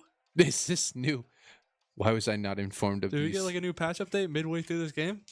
Imagine. I wrote one. That's a forfeit. I wrote one on the bot side. Okay. So I believe I have everything right. 1, 2, 3, 4, 5, 6. Yeah, I got it. Okay. Sorry.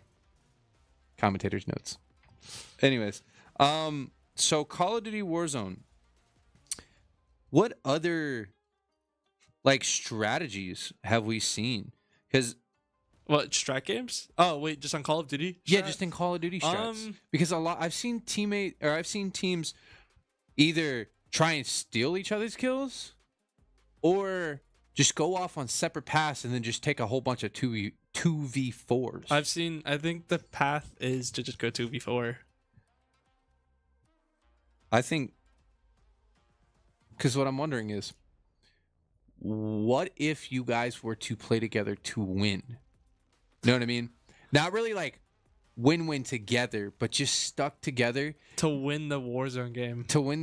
game. And I'm not saying that as like a hypothetical, like, oh, let's win the Warzone game. No, I mean like, because think about it. There are some times, because you could really like bait the other team. Like, let's say they're pushing a rooftop, they're pushing up. They're like, all right, let's say Jury and Snappy are following La Bamba and Billy. La Bamba's pushing up onto the roof and, downs somebody, does some damage to another. Billy downs another one, and then Jury comes in and starts firing, and Snappy comes in with like a pinch and then just cleans up the 4. That's not a bad setup, I would think. I mean, what's your take on that? I can't say anything else than agree with you, because there's not much else I can think about when it comes to this. I think you just said it like right on the spot, like exactly. And so because of that, I think the strat, I personally have seen teams do that 2v4 method a lot more often than trying to stick together and go for the actual win. Yeah. But with Jury, and Jury did try and go for it the last time, so that's where I'm like excited to see, because he can go for it. That's what I'm saying. It's like because the 2v4 option, it's like a high risk, high reward type thing. You take the risk of dying more taking on a 2v4, which is a lot harder than a 2v2 or even a 2v3, But also, you now have the high reward of nobody stealing your kills that are on your enemy team. So there's a potential where it could be a better play than, the typical 2v4 or yeah. So I don't know. Setup time. Another forfeit? Can they do that? Yeah. They did do that. Okay. I'm sorry, everybody. We just talked so much about we are never gonna get that win in Warzone. I'm sorry, Jury. Oh man, UFC rolling next would kind of be funny. Because Billy would not be able to go in, and that would be our type of luck. Pokemon. Can we play Pokemon? We can play Pokemon! 4 times today we got it, and now we can play it. So we can finally play Pokemon. Understood. I've been waiting for this. I saw UFC kind of rolling back towards the top, and I was like, if this rolls UFC right now, I'm gonna laugh. That actually, that wouldn't be a bad. Yeah, because they said earlier the UFC could be the last, but it wouldn't have been Nexus and Billy. It would have just been Nexus versus someone like Mordecai. Yeah, I mean, we're not underestimating Mordecai. We're just saying like Billy to GOAT. Who do you think they're gonna send in for Pokemon? That probably Paku. Okay. On Eclipse, I'm gonna assume it's probably gonna be Nexus. Yeah. Yeah, most likely Nexus. But we got 11 minutes on the clock. Setup timer not up, but it will be the Eclipse's setup. Hopefully Pokemon will work for them. Unfortunately, I mean we've had a couple of forfeits which were sad. Oh my god. There's no well, let's talk about timing. Sounds like Eclipse wants to have a fun 4 times we spun Pokemon today. We finally can play it and it gets forfeited. I mean, I can't blame them.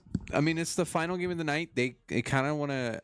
I have a feeling they're gonna want to play something fun, and I feel like they were. I feel like it's gonna be UFC. I could actually see it being UFC It's gonna be UFC because I want to know who they sent in for Pokemon though. If they did decide to forfeit, because imagine it's UFC and it's not Nexus. that is a good question. But we're gonna get this wheel spun here in a bit. Figure out what the next game is. There's still Tekken, by the way. I want to see Tekken. Tekken wouldn't be a bad final game. DBZ. That's actually I low-key forgot DBZ existed. That is on me. Honestly, that makes 2 of us. And I think that would actually be our final. Should be. It should be our final fighter. Not final game. Fighter. Because they could potentially finish this game out within. They end up sending Spicy in for Pokemon. I think they did. So it's gonna have to be AJ, Nexus, and Phoenix versus. I'm gonna assume Billy, Billy, Mordecai, and Paku. Yeah, I can agree with that. 3 minutes on timer. Dragon Ball Z Fighter. One of the fighters that may not be one of the most known fighters. Yeah.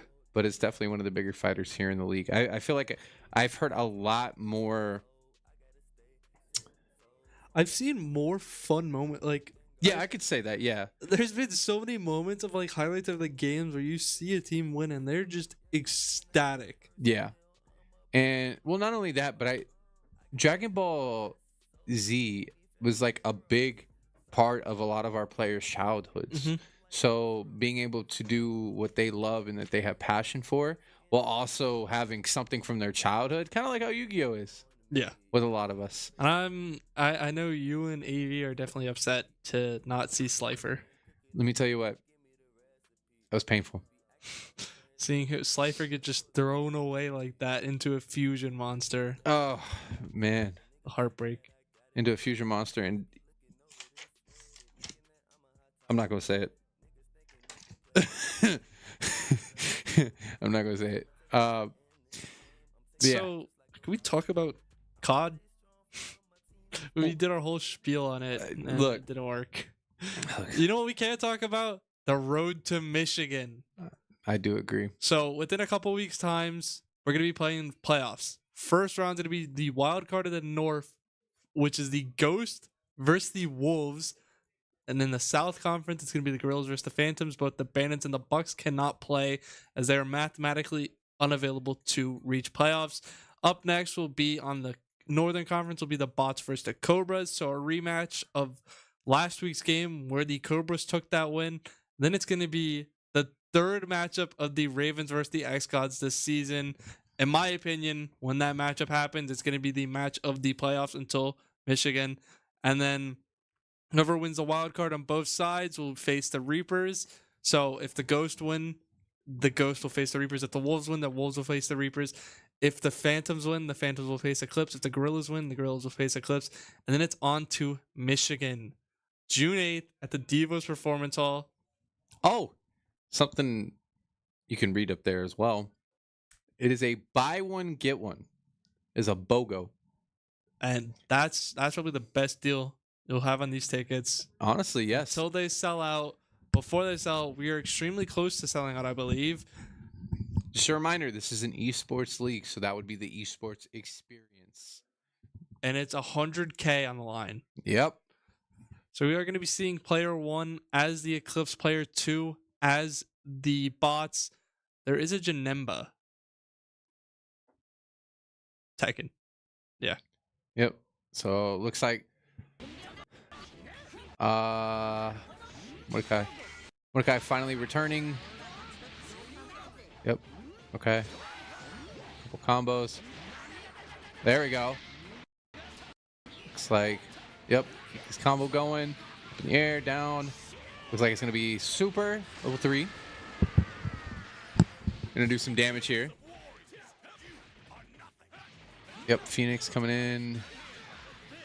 Ooh, there we go. I don't believe Phoenix is in yet. Is it? Yeah. I think that's still AJ. Oh, is it AJ? Okay. Yeah. You're right. So we see 1 down. Ooh, good job, Mordecai. Mordecai tearing it up, gains a little bit of health. Gonna retreat, throw in a little fireball. Nice block. Keeping that distance. Waiting for time to initiate. Good combos. Keep training it. Yep. Got him back in the corner. Keep it going. Up. Nice. Keep that combo. Keep him off the ground. He can't swing at you if you can't touch the ground. Well, that's actually a lie.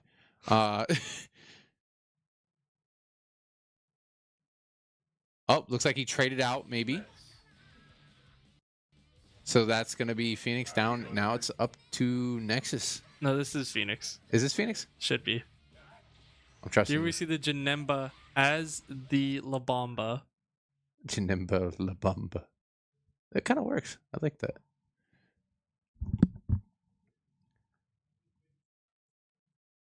Yep. Okay. In the corner. Nice combo string. Keeping it going.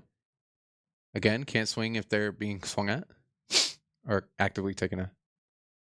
Yep. Okay, nice blocks. Nice counter. Back up in the air. Nice. Looks like... Is that it? Yep. Looks like that was a super. All right. So back to... Is that Mordecai? Mordecai's back out. Yep. Back. Billy has not been out yet. He has not been released from his cage to attack. Giving Phoenix the work.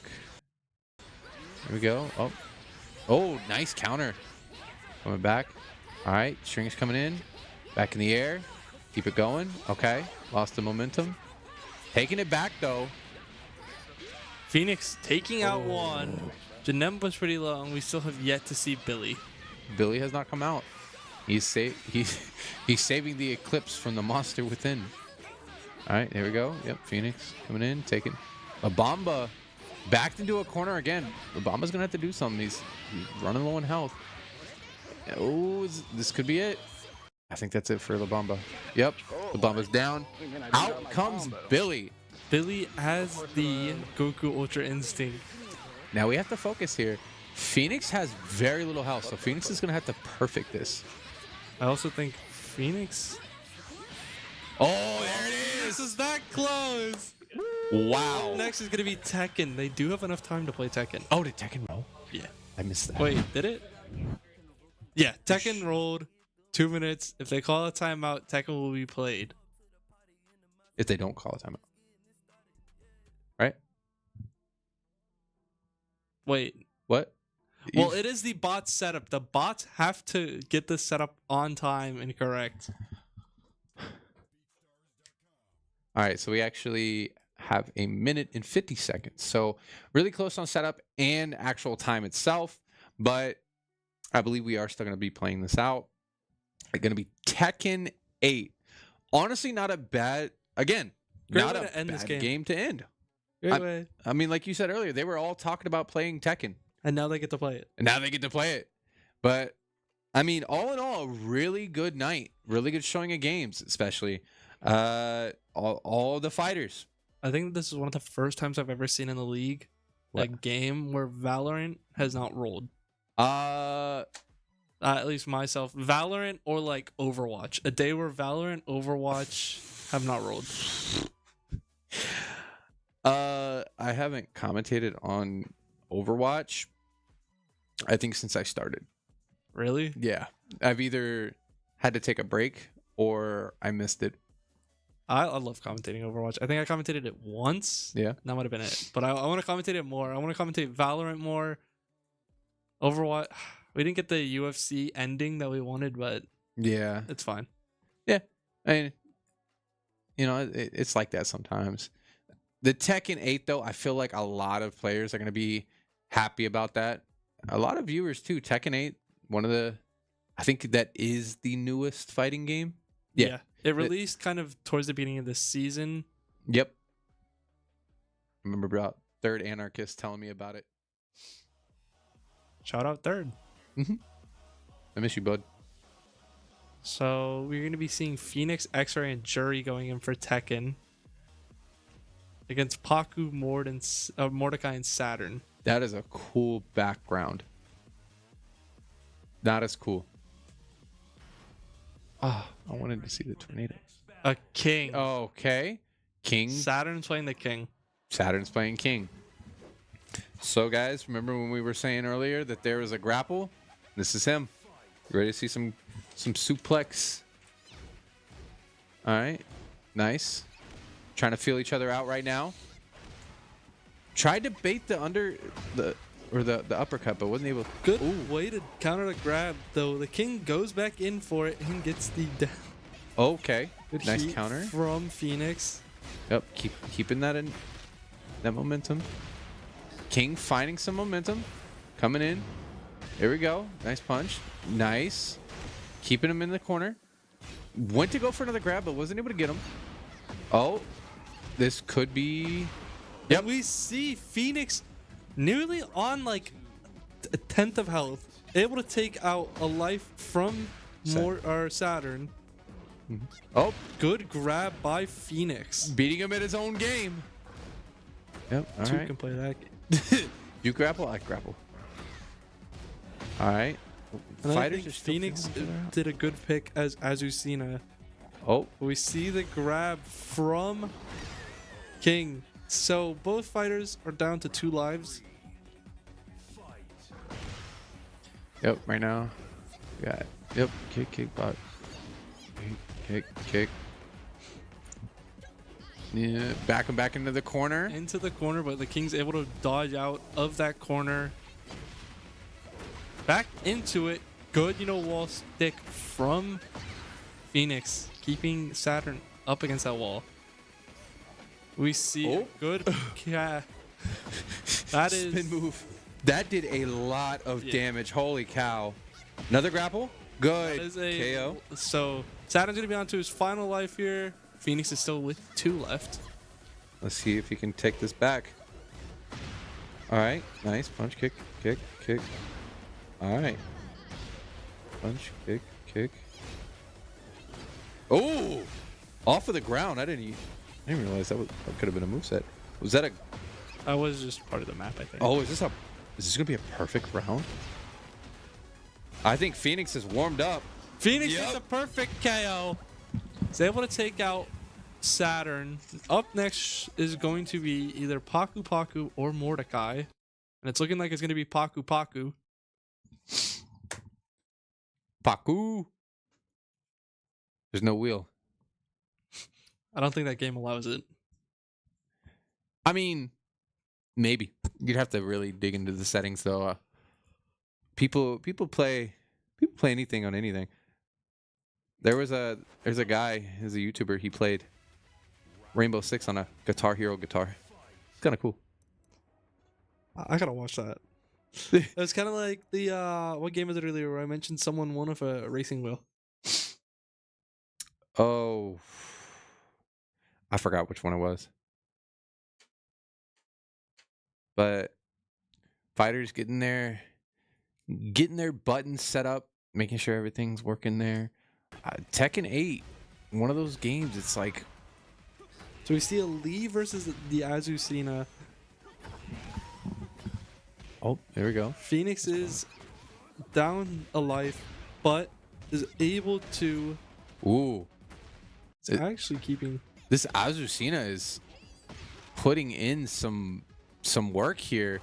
Phoenix is not letting down, trying to keep this momentum in his favor. And he's able to take a life off of Paku. Oh, Paku's really going to have to zone in here. Turn the tide around. He needs to take the But we initiative. see Paku going back in for it. Unable to get a perfect. If he does take out Phoenix here.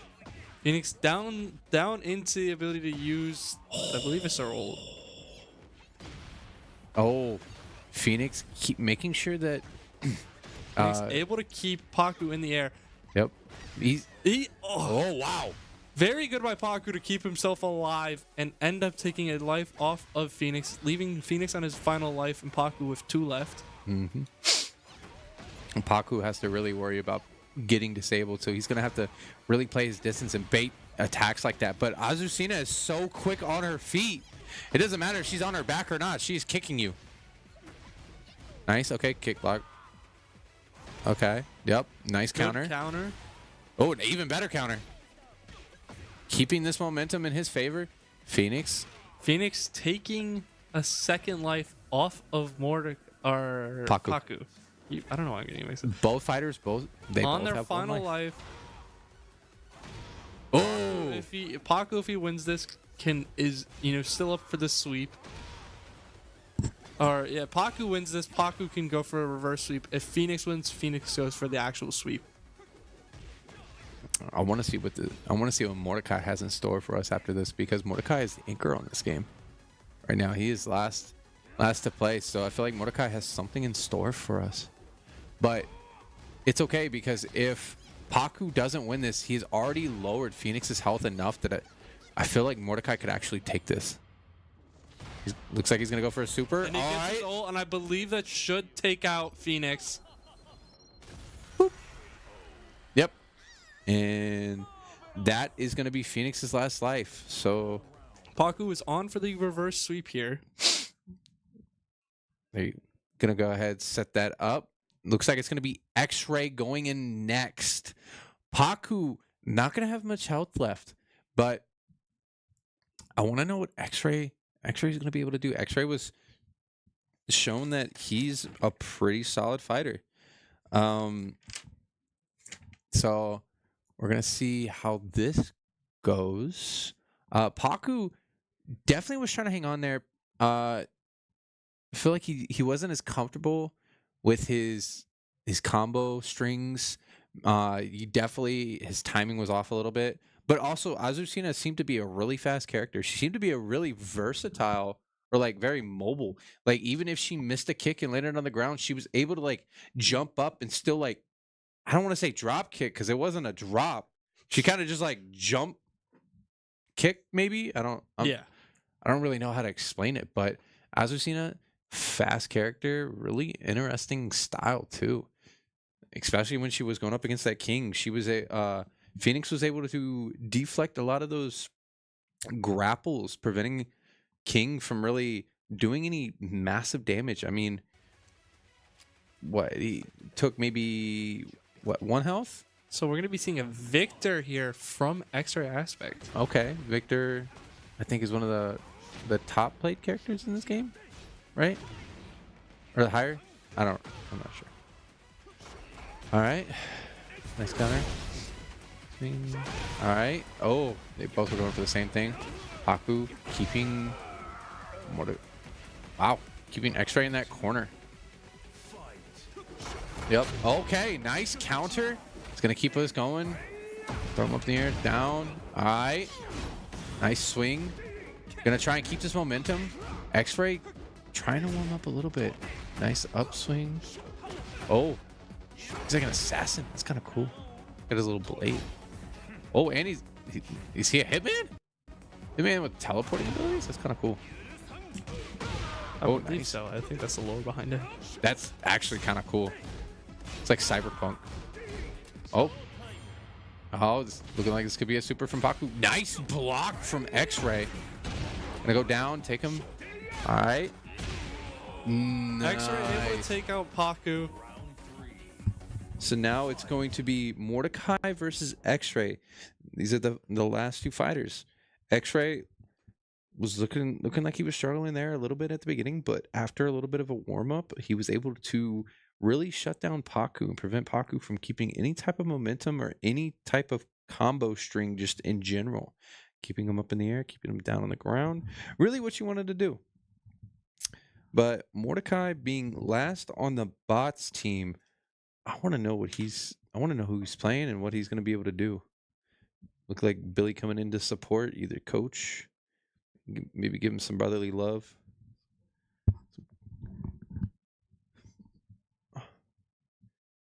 But that I don't know. That character that X-Ray is playing, that pink sword kind of threw me off guard. I'm not even gonna lie. I mean, A king. oh, into another king. 2 kings. Noticing a common pattern with a lot of grappling today. What? No, not at all. Well, So here we go. Went for a grapple. Oh, into a kick. good move by Mordecai. Mm-hmm. Ooh, nice bash. And ring around the Rosie. Yep. That does so much damage. That's actually kind of. I mean, Ooh, that was like a 360 into a. Wow. so I wish I could get a replay of that. Somebody clip that. X-Ray is going to be down to his final life here. Mordecai doing very good to get him down. Gonna go for a grapple. F5. F5. Yep. All right. Nice. Block. Gonna go. Ooh, okay. Super into. No, his super was not enough. It ends up taking X-Ray's life. Now he's gonna have to go through Jury. Jury being a renounced shooter in the league. Taking his shot at Tekken 8. What I know he's gonna choose. Is it gonna be a king versus king? That'd be a funny pick. You correct me if I'm wrong. Did Mordecai lose a life there? I think he's lost one. Okay, so Hey, Mordecai would have 2. I think he has 2. Okay. We'll confirm that in a little bit, but X-Ray was definitely pretty strong with his character, but Mordecai showing that King has more than just grapples. He's timing these slower, like heavier hit shots really well. So we're going to be seeing a Lee here. Okay. He's kind of big. Or no, that's not a Lee. It's a Law. Law. I knew it started off in L. I just couldn't remember. Okay. Oh, wow. Nice little combo string going on here. Keeping that timing. Oh. Keeping King down on the ground. Oh. Nice distance and timing. Wow. Almost a perfect KO. He just got tapped. Oh. Good Okay. offensive play style from Jury here. Really making sure that Mordecai doesn't get the chance to get in any hits on him. Yep. I mean, he's really keeping this timing down. These combo strings. Oh, but he's not good enough for the grapple.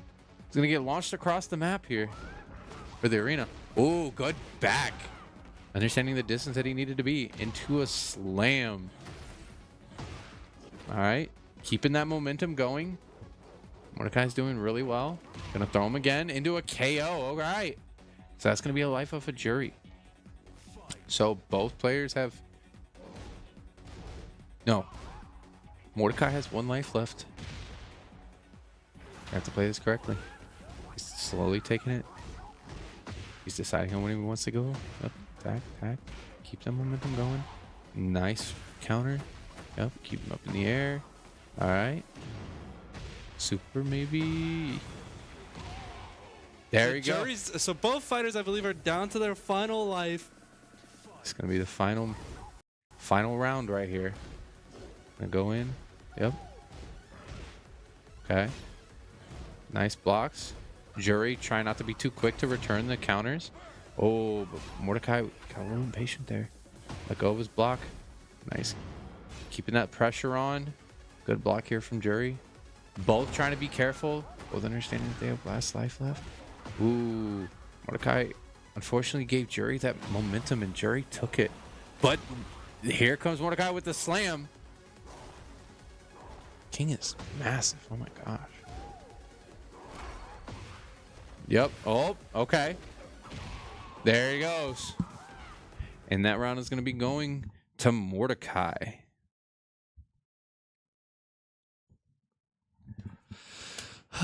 Wow.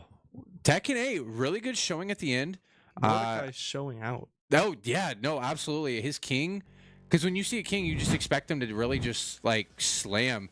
But in all honesty, that was more than just a slam. It was a couple of combos. Like, really good time, heavy hits.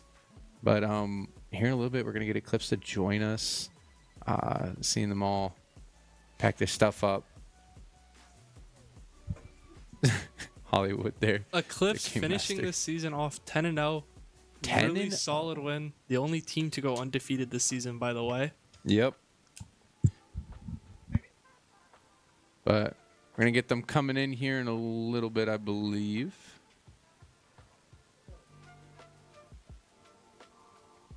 Come on in, guys. Join us in our It's good, brother. humble abode. That ain't no. I'm going to throw this up. I don't know who wants it. Somebody. Someone has to take it. Oh, yeah. We got to swap the camera. Do I get both mics? I guess I get both mics. 2 mics.